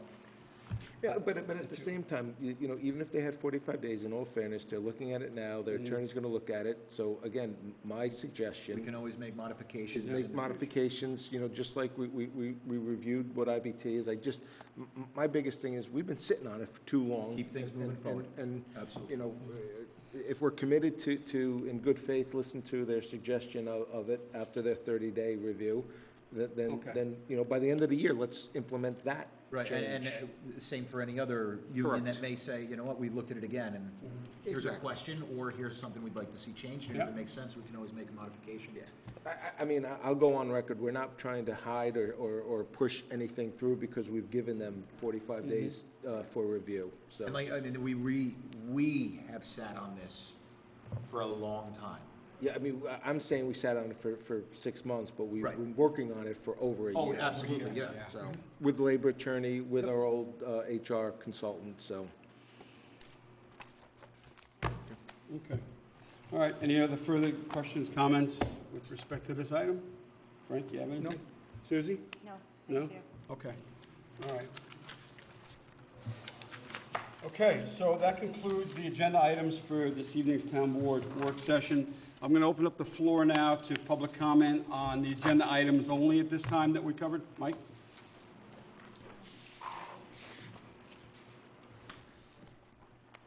Hi, good evening, Mike Borelli. Regarding number 5, and I brought this up before, that when a proposal is made, or consider a proposal, that you state the amount spent for that proposal. And I was told that it's in the minutes and it can be looked up. And I agree, it's in the minutes. I looked it up. And I have it here. But the people on the other side of that camera don't read the minutes most of the time. So how much are we spending on McCarthy Appraisal Consulting Services to keep everything up to date? That was that range of 15 to 25,000, not to exceed 25. Yeah, it's going to be a minimum of 15, no more than 25, depending upon their involvement, And- acting as consultants to hire a vendor to do our statistical. And McCarthy Appraisal Consulting, that's the same company that we use for the revale, isn't it? Same consulting firm to handle the vendor and the town of Harmony, yes. It's the woman that's. We were happy with them? With her services, I would say absolutely. I was happy with Edie. Well, I was not too impressed with her presentations. We just put another body in the assessor's office, didn't we? The budget, the new budget is calling for a full-time. full-time. So with the additional person in there, we can't do this internally? According to our assessor, the request would be for, I think, 3 more full-time, Yes. if I remember Yeah. correctly. Well, I know what At least 2. heads of department request, and I know what they're capable of doing.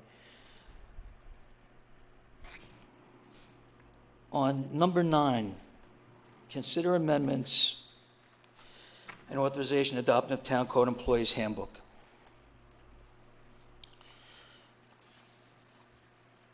I understand you update it regularly, and you should update it regularly.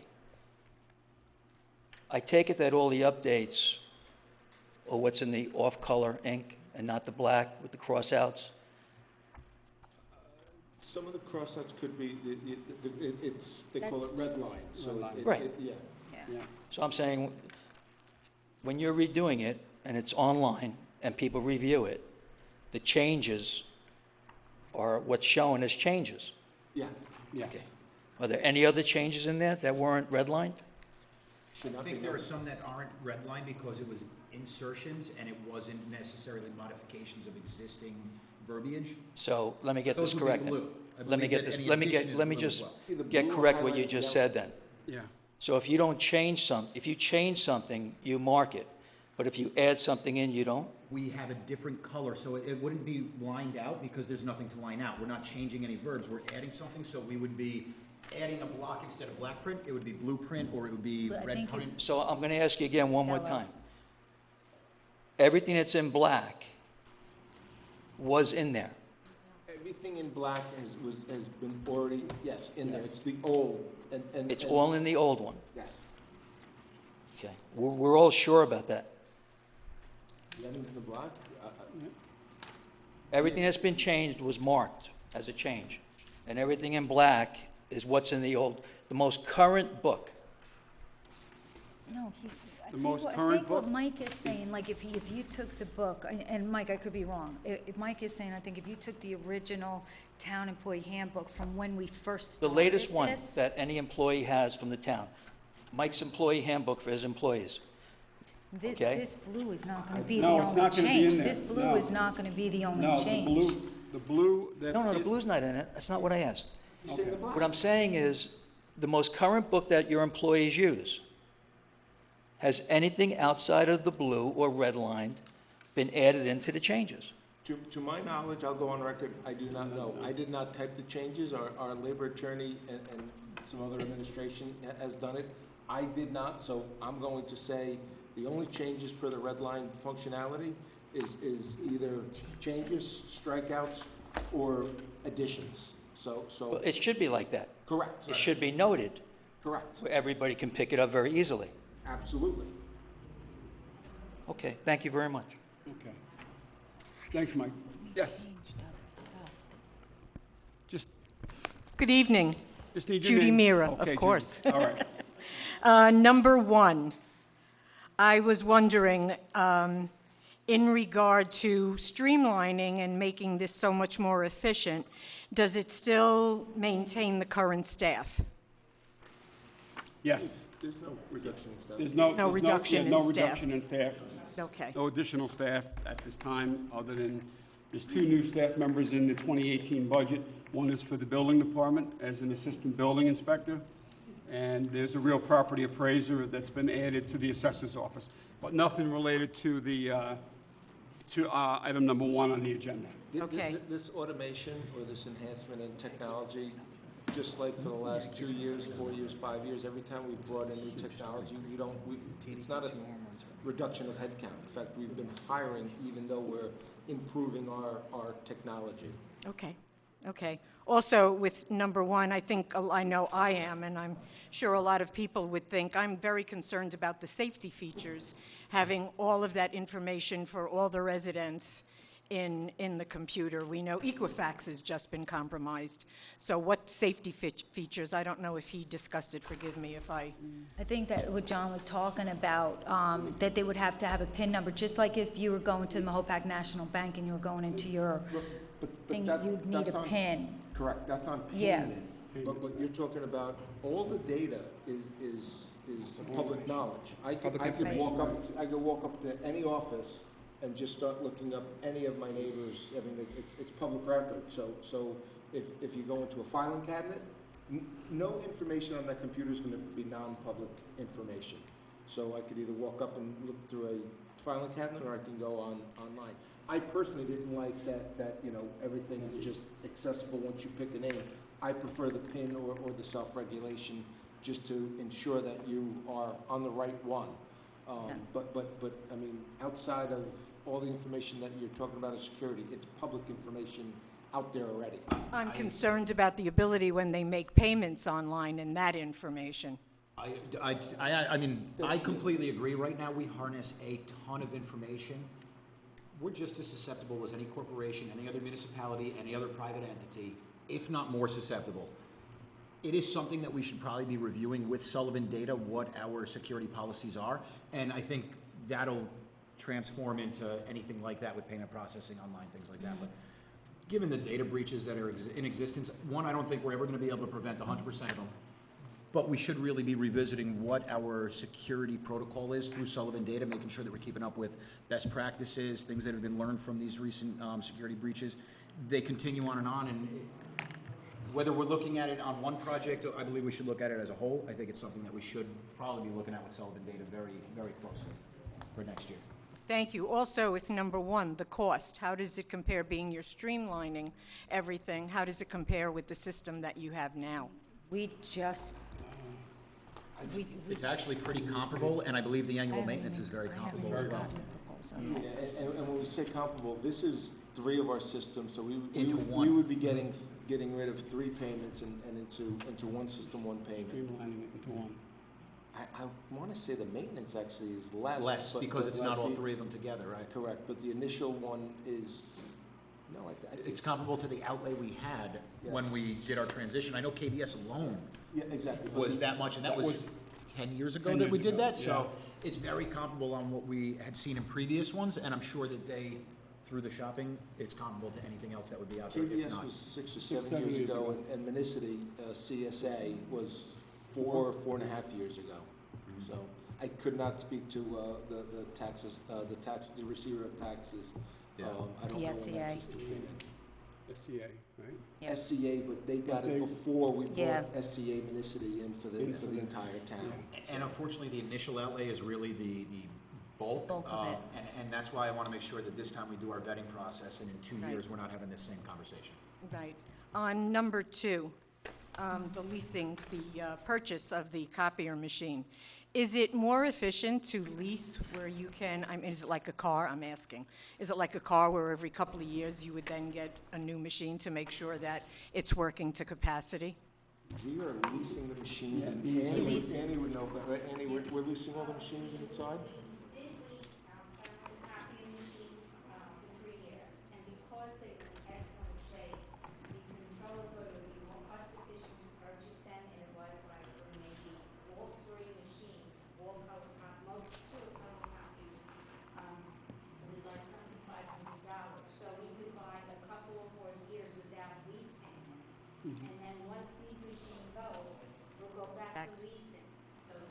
Okay, I'm sure there must be an enormous amount of, that goes through the thing. And just on number 5, for the well, you answered that, actually. I wanted to know, for the assessment, would the cost going forward be less than it was for this past assessment? And Drastically, but we have, I believe annually, we budgeted $150,000 for our reassessment project. We had initially Right. done a bond approval that said we could go up to, I believe, $980,000. The total project came in, I believe, right now, we're at just under 900? Maybe even less, but nonetheless, we still have that 150,000 that we had in the budget, and we're not nearly that amount, obviously, with what this is. We figured it was most important to fund to keep up with that cyclical reassessment. Okay, and one thing, can I go back to number 1? Of course, sure. A minute, thanks. I wasn't sure, I just want to clarify. Did he say that, the gentleman, did he say that the board is responsible for fees, or the residents are responsible? There were fees attached if you used a credit I card? think he said some do it one way, but my belief is, The residents are yeah, we should responsible never for the card. absorb that. We should never absorb that, right? I agree. But he said that we are going to be responsible for the annual fee for using the cloud. Which makes sense, With that's that, software. yeah, but as far as using the credit card, no. I wouldn't want to absorb 3% on a bunch of people who are paying $20,000 in their taxes, because Right, that's so going to hurt our budget. any resident that goes on, depending on how they're paying, pays a certain fee Yeah, and attached. for $1.50 on an e-check or $3.95, that seems very reasonable. 3%, most people would advise against something Okay, like that. thank you very much. Okay, thank you. Yep, have a good night. Is there anyone else for agenda items at this time? Yes, Jerry. My name is Jerry Revnitsky from Hopac.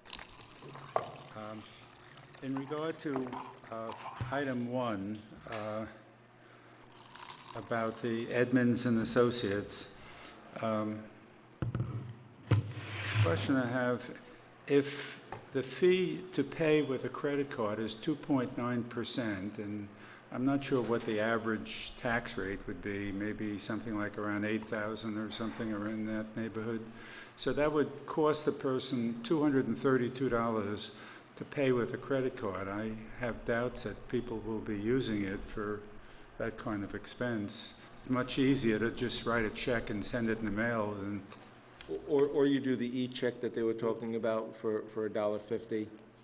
So, I mean, there's other options, but you would be surprised. I have a lot of friends in Westchester that are paying $15,000 to $20,000 tax bill via credit card, which boggles my mind too, because it's. Well, they get to travel, they add up the points. I'll carry the check for them if you Yeah. want to just give me the fee. I would not use a credit card for that. And it seems like they have a good retention rate, but whenever I look to buy things, I look to at least 3 different places to check it out. And if any of these places have, they'll have mostly positive feedback, and they may have a few people who give negative feedback or are not happy. I always want to look at the negative feedback, because sometimes that may relate to what my concerns are. And I'm just wondering if that's something that you might be able to do also. It may have nothing to do with, with the quality of this company's work, but sometimes it could be helpful to know something that you may not have known before. So I would suggest that that be done.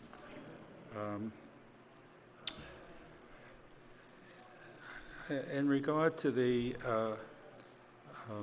appraisal consulting services,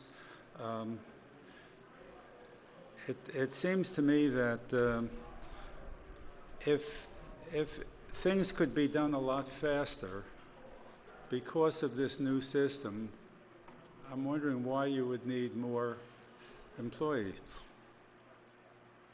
Wouldn't you need the same or less employees if you can be more efficient and work a lot faster and not have to go through each department? We have, through the years, even before I was on the board, I've been declining headcount through, retirement, buyouts, and not replenishing or not replacing them or going part-time to full-time. But now, not related to this technology or any technology that's added, we assess every year. We try to assess what we could afford and what's the best service we can give to the public, and we're feeling that adding 2 headcount to these 2 departments will help, provide better service to the taxpayers. Was there a reduction in services provided to the taxpayers when these positions were cut? I believe that there was an inefficient workflow that was created amongst the headcounts, for sure. I just went up to the assessor's office today, and it looks like there's a lot of files that need to be looked at. Because we received back a ton of data from our reassessment, we have a lot of things that still need to get scanned in. We're talking about what we may be able to do going forward again for digitizing. Because of this reassessment, now they have a stack of building permits that now need to be entered. So there's so many moving parts that I feel that the efficiencies, how we deliver services, can be increased, and I think that's why we've agreed that the head count is really important to keep an eye on, and I think that we unfortunately got to that bare bones. Well, I was going to say, it was a skeleton crew. Yeah, and know. now I think what Yeah. we're doing is we're really looking at making sure that the delivery of services is efficient as could possibly be, and adding on this software is going to help to bring that to par as well. There's going to be the conversion period, the training period, the implementation period. So I think there's an evolution. It's just part of the living body of government, the living body of any business. There's always going to be an evolution. Okay, and I have Try to stay ahead of it. one more item that I question about, and that's about the handbook. I read through, I didn't read every word.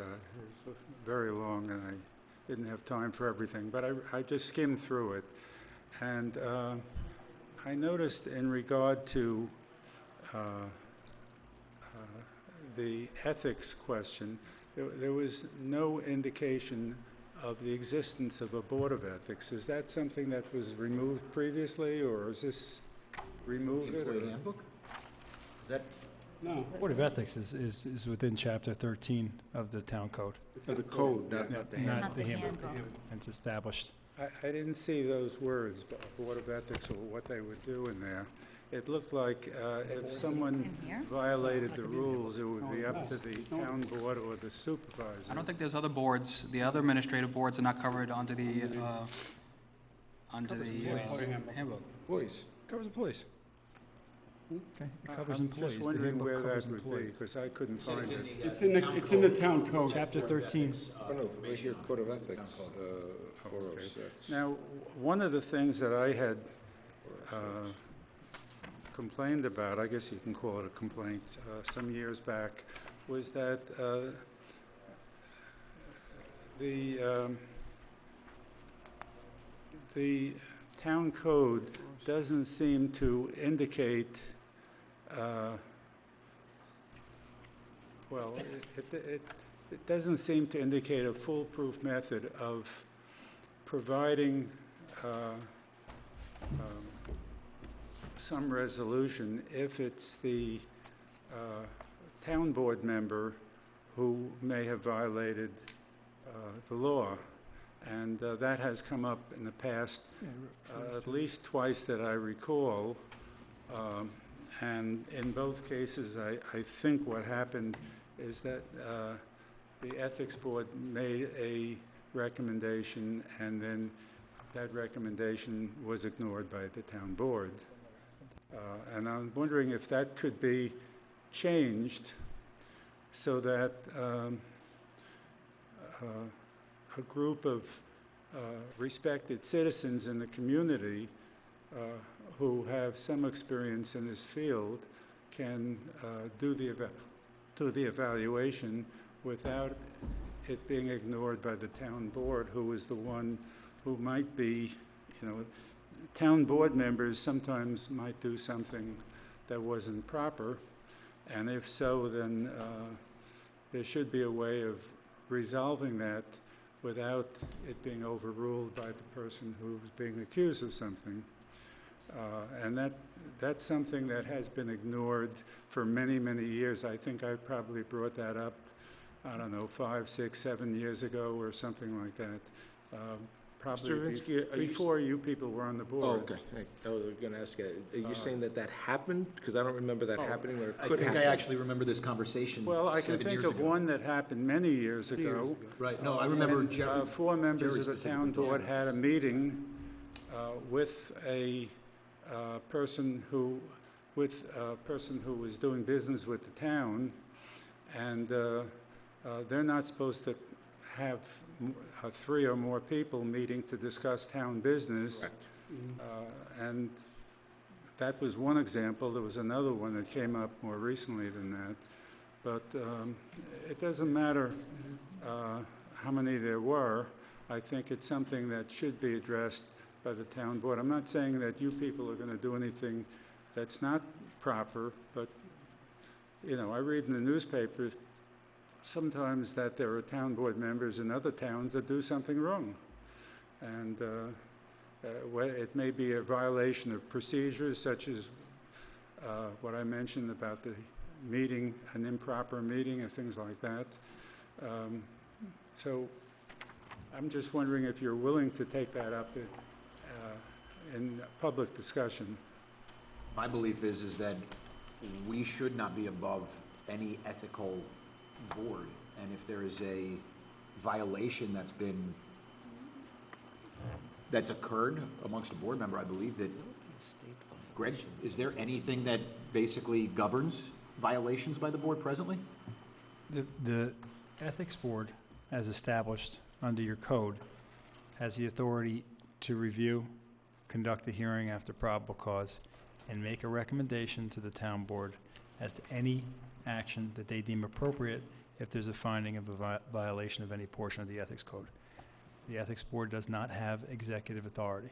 So, if the town board were to have a member that was implicated in an ethics complaint, and there was a recommendation of some sort of action as a result of the board's determination, that board member would have to recuse himself from any board action that the town board decided to take on it.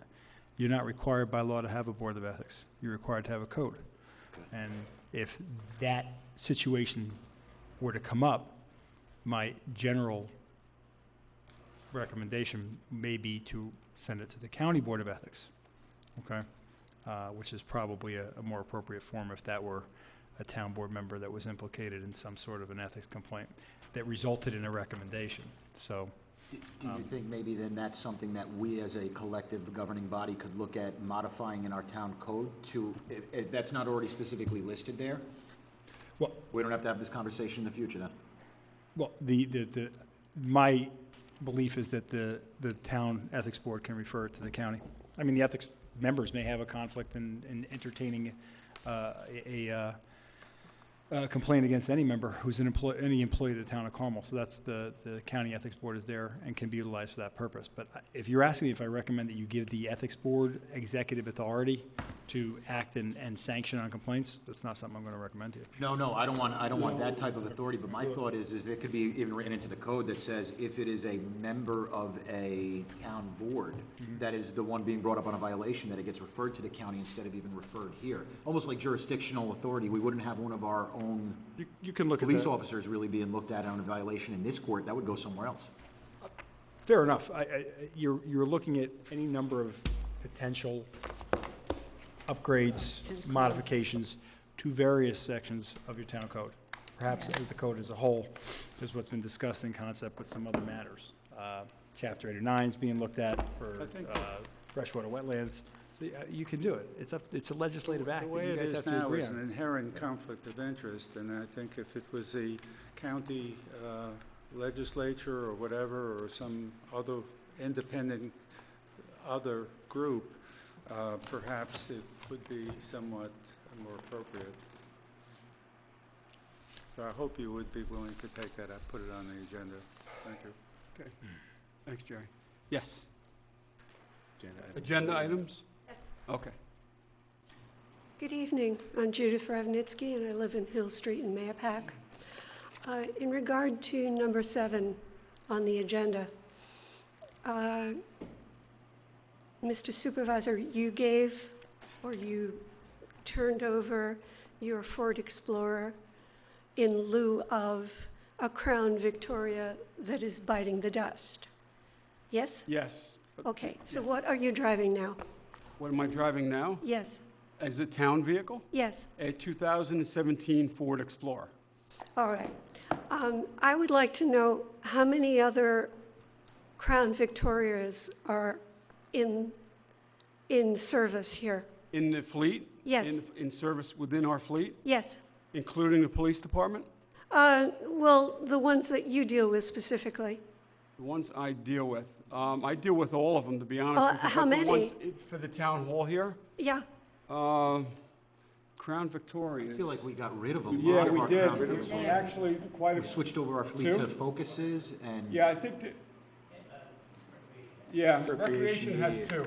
So what is the fleet, that you have now? What are they basically, what vehicles are they in We terms of have the fleet? 4, we just purchased 4 recently, within the last 4 months, 4 Ford Escapes, 2017 Ford Escapes. Yes. And we purchased 4 of those new. And we have the Ford Expedition, which was my old car that's now being used by the engineering department. And the assessor's office has a Ford Focus, a 2003 Ford Focus. All right. The recreation has other vehicles, other equipment. Jim Gilchrist actually operates a Ford Focus, 2003 Ford Focus. There's 2 other vehicles, the 2 Crown Vics he has, and he has maintenance vehicles, a dump truck, and I think 1 or 2 pickup trucks. I'm more curious about, or I'm interested in hearing about the vehicles that people in the town Yeah. service will be driving around, because I'm thinking Crown Victoria is not a very economical vehicle in terms of gasoline. It sounds like you've done a more sensible purchase with buying a Focus and some of the other vehicles that you have mentioned. I'm just thinking in terms of how much a gallon of gasoline costs and people driving around and what they're having to pay to fill that tank. That's a good question, yeah. And so I was thinking Crown Victoria, Ford Explorer, these are not, we could do better. We have, I left out the building department, I'm sorry. The building department, Mike Carnaz operates a Ford Explorer. Yes. He has a 2008, I believe, or 7 Ford Explorer. It was actually our highway superintendent's his previous car. And the codes enforcement officer has a Ford Escape. So, yeah, Escape sounds more sensible also. When I we think. purchase cars, we do consider, the economics of the vehicle, the fuel efficiency of the car, if you will. We do consider that. Good. So we keep that in mind as well. All right, maybe it's time to ditch the big tanks. Well, the biggest tank was my old car. Yeah. not only in gas tank, in the fuel tank, but the car itself. And your new one, so you're gonna have to return it. Gonna have to return the new one, yeah. So that was a 2008 Ford Expedition. It was a hand-me-down from the police department. It was actually a marked patrol vehicle that was handed down to me. I drove it for 3 or 4 years, has 112,000 miles on it. So it was still in good enough shape, good enough operating condition to turn it over to another town department. And the engineer projects coordinator who's assigned to that vehicle carries a lot of equipment around, so it makes sense. It makes sense, yes. He has a larger vehicle for that equipment. I get that, Yeah. yes. And it also makes sense to have something. I assume that the Ford Explorer is a four-wheel drive It is. vehicle. Yeah, all of our- And for you to come to work, it's sometimes a necessity in this town, It is, yes, it is. to be on time and to be All of our regular. new cars, the Ford Escapes also, are all-wheel drive as well. So That's they good. can be used 12 months out of the year Very good. by our staff. All right, thank you very much. All right. Appreciate the information. You're welcome. Thank you. Are we at new business yet? Yeah. Yeah, come on, Mike. Yeah, new business. I just want to ask a question going back to number 5 before I make a statement on 2 things, which ties in my question on number 5. Did somebody request, the assessor's office request this? The additional body? Yes. The additional head count for the? No, the head count, yes, I know they requested. Did they request the outside help? No.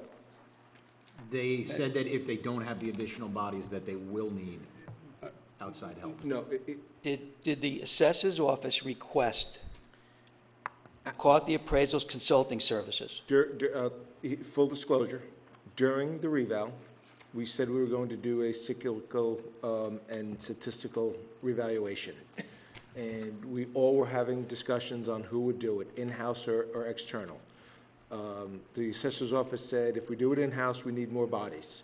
We all said, we're going to send it outside for a third party who does this, one of them being Tyler, the original firm that you wanted for us to bring in, not Vision. Okay. And then it went quiet. And 4 weeks ago, I said, Glenn, when are we going to start talking about bringing an outside agency? And he said, oh, I'm going to do it. With no knowledge, no report to the board. And we said, okay, wait a minute. We had a discussion that we were going to go to the outside. And he goes, I just said I was going to do it. I said, but we're not hiring the 2 to 3 bodies that you need. So there's been a breakdown of communication so we went back to the consultant that came in and... The question was real easy. Yeah. No, I'm explaining... Did the assessor's office... The answer's no, but I'm explaining why. The Yankee game's on, so let's go on. You know the score? 3-0 Yankees. The Yankees are winning. Now, asking that question, I want to go to something that took place 2 weeks ago, a week ago, and is going to go on tonight. I'm an equal opportunity chop buster. We all know that, okay? But sometimes I do come out with a compliment, and it's not a compliment, but I want to straighten out a fact. I hate social media. I hate social media with a passion. The only reason why I have a Facebook page now is because I have 3 daughters that drove me crazy, because I had to have it if I wanted to run for elected office. And it's a very limited Facebook page. There's nothing personal on it. It can come down after November 7th. Now, you could distort anything on social media. You could do whatever you want on it, and it doesn't have to be factually correct. I was here when you voted on the new cars. I'm here for almost every meeting. And people that use social media to knock you when they're not here shouldn't do it. Because the bottom line is this. The supervisor of a $40 million corporation should drive a new car, okay? And he passes the car down. And 40,000 for an SUV in this market is not outrageous. It's actually mid-range, to the low end of mid-range for SUVs. Now,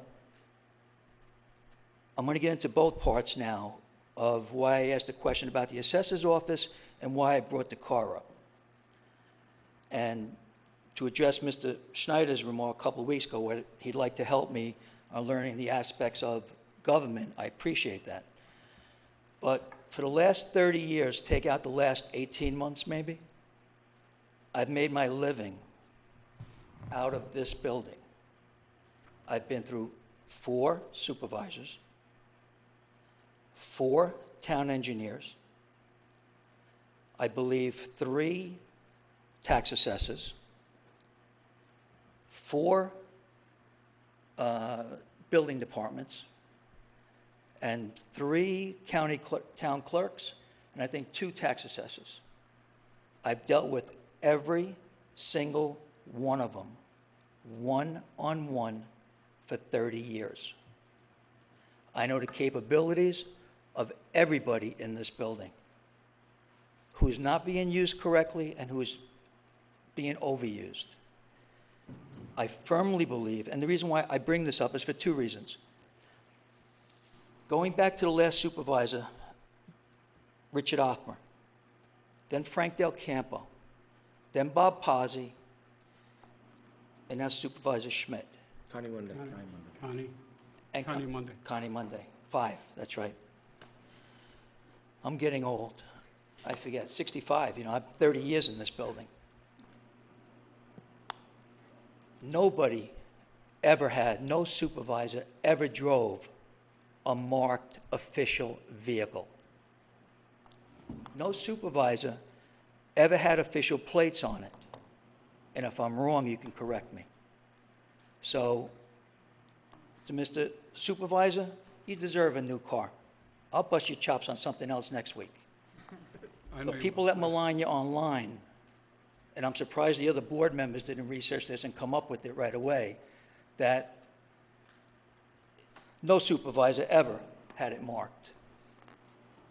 And the capabilities of your heads of departments, some of them being grossly underused. You're wasting another $25,000 tonight, same way you wasted $25,000 2 weeks ago. You don't need a parking consultant, and you don't need another body in the assessor's office. Thank you. Thanks, Mike. Anyone else for new business? Yes, ma'am. New business? New business? Can I go back over minutes from? Yeah. That's what I sure. wanted to. Yeah. Thank you. On looking over the minutes from September 6th, I noticed that some residents came and had water issues, brown water. And rightly so, the board was very concerned about it. So I really want an update on what happened. I know they said there was going to be flushing and it was going to be added to the Yeah. sewer infrastructure. Yeah, I Yeah. think You altogether, wanna- from that point forward, I believe we immediately made contact with Department of Health in order to get a lot of spot checks done on quality, not only from the plant treatment, but from the hydrants that were gonna be flushed, all the way out to the end users, including sinks, spigots, so that we were able to gain a lot of information. Nothing came back where it was of a concern from the Department of Health. So what we did was the unidirectional flushing. The results came to much more clarity in the water, a great reduction in the sediment. I believe that they're working on a... Coupons. We're going to be doing the coupons to determine, Right. to further analyze the pipes. So coupons is where you, Yeah. they're going to cut out a section of a pipe. Okay. They are going to then repair it so that it can continue to work, and then they're going to analyze the, I guess, wear and tear on that section to figure out. To see what the suitable remedial alternatives are for that region, whether it's lining. There's 2 different types of line that can be used, or you may be in the position where you have to replace it. We could do non-structural lining, structural lining, or Or you replacement. can It'll replace it. depend on the coupons that we And get these and are the results. Random samples in the problem area that you authorized last week to get done, so. So the residents there now have clear water? I'll say for the time being, we have received additional concerns. Clearer, Yeah. yeah, clearer. Clearer. John is right, The clearer. problem's not It's not solved gonna until go we, away until we until you realign do the or until we pipes. replace the pipes. Right. Everything right now is kind of remedial to a Band-Aid. It's treating the Right. symptom, not the source, and that's what we're really trying to figure out is what's the most effective means and what's the feasible means for treating the source of the problem. Could there be, is it possible along the way, along the many miles of pipes, that there's root damage or something that has, is that a I believe possibility? that part of what we had was a survey, but the root damage would be more in regards to leak detection, and I don't believe we've had any concerns in regards to Well, that. the leak detection did not show any signs where there may have been any damage caused by root damage or anything like that. Okay. The I leak mean, detection would have shown that, but it Okay. didn't. Well, that's a good thing, because Right. that's, I very much like the statement about it's very important to be proactive and not reactive, and I think that's with the Yeah. infrastructure that's of the town, that's really what we have to do. Well, I That's think- why we moved very quickly on it. Yeah. When the residents came, and then the engineering department came, and we moved very, very quickly on this, because it's a concern for all of us. Sure, sure. You know, I certainly would not want brown water, so, you know, we are expediting as much as we legally possibly can. I think unfortunately right now, a lot of what we're going to be seeing is reactionary when people inform us that they have an issue. Right. Presently, we're on a pilot program with the state to do an inventory of all of our sewer facilities. We want to transition that over as well after this experiment, I guess, is done on the pilot program to include our water facilities, include all assets that we're going to have here in the town. And that's one thing I also want to research with Edmonds, because he had talked about an inventory item in regards to fixed assets. So we're really looking at what we could do, similar to what we discussed tonight with the fire department. What's our replacement plan going to be? What's our life expectancy? What's the estimated cost? This way we can work on making sure we're not going to exceed a bond cap in the future, making sure that we're going to have the appropriate reserve set up so the infrastructure could be addressed proactively instead of like through the reactive. Okay, thank you very much. Thank you. Thanks, yep, thanks for being here. New business, Jerry? Sure, come on up. One idea. It was mentioned about some of the cars that are used need space for equipment, and that's certainly very logical. However, I'd like to suggest for those who do not need to carry a lot of equipment, that in the future you consider electric cars.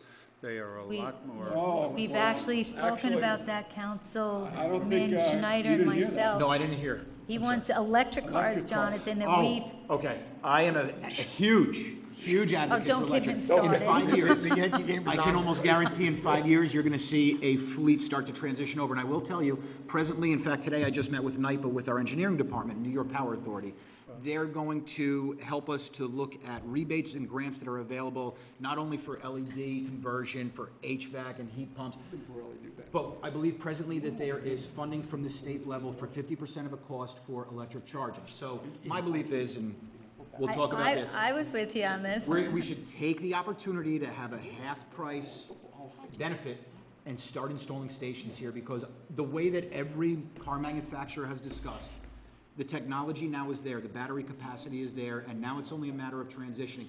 The appeal that our local, when I say local, our domestic car manufacturers had to EPA to take care of regulations in regards to their miles per gallon, so that they can concentrate more on the development of their electric vehicles. And I think the wave of the future in 5 years will be at least 50% of our vehicles that are purchased will no longer be combustion engines. And I'm excited for it. I am a huge advocate for electric vehicles. I believe, unfortunately, right now, the price isn't there. The only municipality that I know of that has any fleet of electric is Los Angeles Police Department. They have Model S's, and the reason why is because they have the freeway systems there. They get to buy. There, it's a much more scalable realm. Additionally, you have Tesla that's right up the road from them with the factory. So it's one of those pilots. You know, the Model 3 is coming out. It's affordable. They're talking about Nissan. They're producing a more affordable electric. So I definitely think that we're going in the right direction for that. A lot of communities around the country are starting to get electric cars for almost all of their uses. There will be SUVs with electric, all electric, coming very soon. It's been announced by several manufacturers that they're going to be doing that. And I think within the next 5 or 7 years, a majority of cars will be electric. And there's a tremendous saving in money, and that's aside from the fact that you'll be protecting the environment, so fewer children will be getting asthma, fewer people will be getting cancer from the polluted air and water, and it'll save lives, many lives. So I hope you consider that seriously. Everyone has to do their bit for the environment, and that's one way of doing it. Thank you. Yes. And I Thanks, definitely Jerry. think that this board is 100% in line with with reducing the carbon footprint. That's why we did our energy audit on the building. That's why we're looking at replacing the lights, replacing HVAC, looking at our windows, looking at our insulation, looking at automatic sensors so that they can turn things off. And it's a concerted effort, I believe, that we're really looking to do the most appropriate projects that will give us the best return on investment. And that's why we're working with New York Power Authority presently to this day on finding what is going to be the best return on our investment for the major projects, especially LED lights. I figured, yeah. LED lights. Yeah, I'll talk forever about electricity Yeah, I know. carbon reduction, so I'll sit back, I'm sorry. Okay, all right, so that completes our agenda items for tonight and our new business portion of the meeting. We don't have any announcements, do we? Well, Oh, sorry. no, I'm sorry, Frank actually, does. there's two. Frank has one and I have one. And you have, okay. You want to go first? Oh, I don't care. Yeah, I just wanted to mention that on November 18th, we're going to be having the 7th Annual Veterans Thanksgiving Day Dinner at the Putnam Golf Club. So if there's any veterans out there, Putnam, Westchester, Dutchess, it doesn't matter where you are, a veteran and their guest is allowed to come. It is free of charge. And everything is done by volunteers. We're getting the turkeys donated, the food donated, servers, the volunteers serve everyone. There's 2 seatings, 11:30 a.m. and 2 o'clock p.m. And the DAV is actually sponsoring the USO troop, the show, again this year. So it's really a nice time for veterans, and we do have quite a few that's already responded, so they're interested to contact me. And we have, believe it or not, quite a few World War II veterans coming. That's wonderful. Yeah. So just contact me if you know of a veteran or if a veteran wants to come. Yeah. But it's a really lovely Jim event. Jim DiPalesi, I hope he Yes, goes. Jim is coming. He's already responded. And my neighbor Mario Porto. I don't know if I have Mario to bring him. reported. I'll bring Yeah, him. yeah, bring Because him. he won't. Yeah. I'll You can bring help him. serve. He wants I the need free food. some volunteers. So I just Never wanted to mind mention serving, I that. want the free Yeah, I know. food. Thank you. It's for the veterans, I know. Yeah. I'll get Mario Porto. I'll bring him over there. Okay. Frank? Once again, the town is working with the Mayapack Middle School for the annual Thanksgiving drive. So starting Monday in, we'll have the box in the lobby for any canned, non-perishable items. They can be brought here, and they'll be picked up here for distribution at the middle school for the Thanksgiving drive. All right? Okay, great. Thanks, Frank.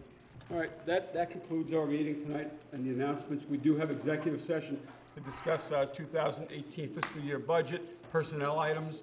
So we're going to be closing the meeting from executive session, not coming back here. So I need a motion to go into executive session. So moved. So moved by Councilman Lupinacci. Second. Seconded by Councilman Lombardi. All those in favor? Aye. Aye. Good night, everyone. Be well. We'll see you next week for town board voting meeting.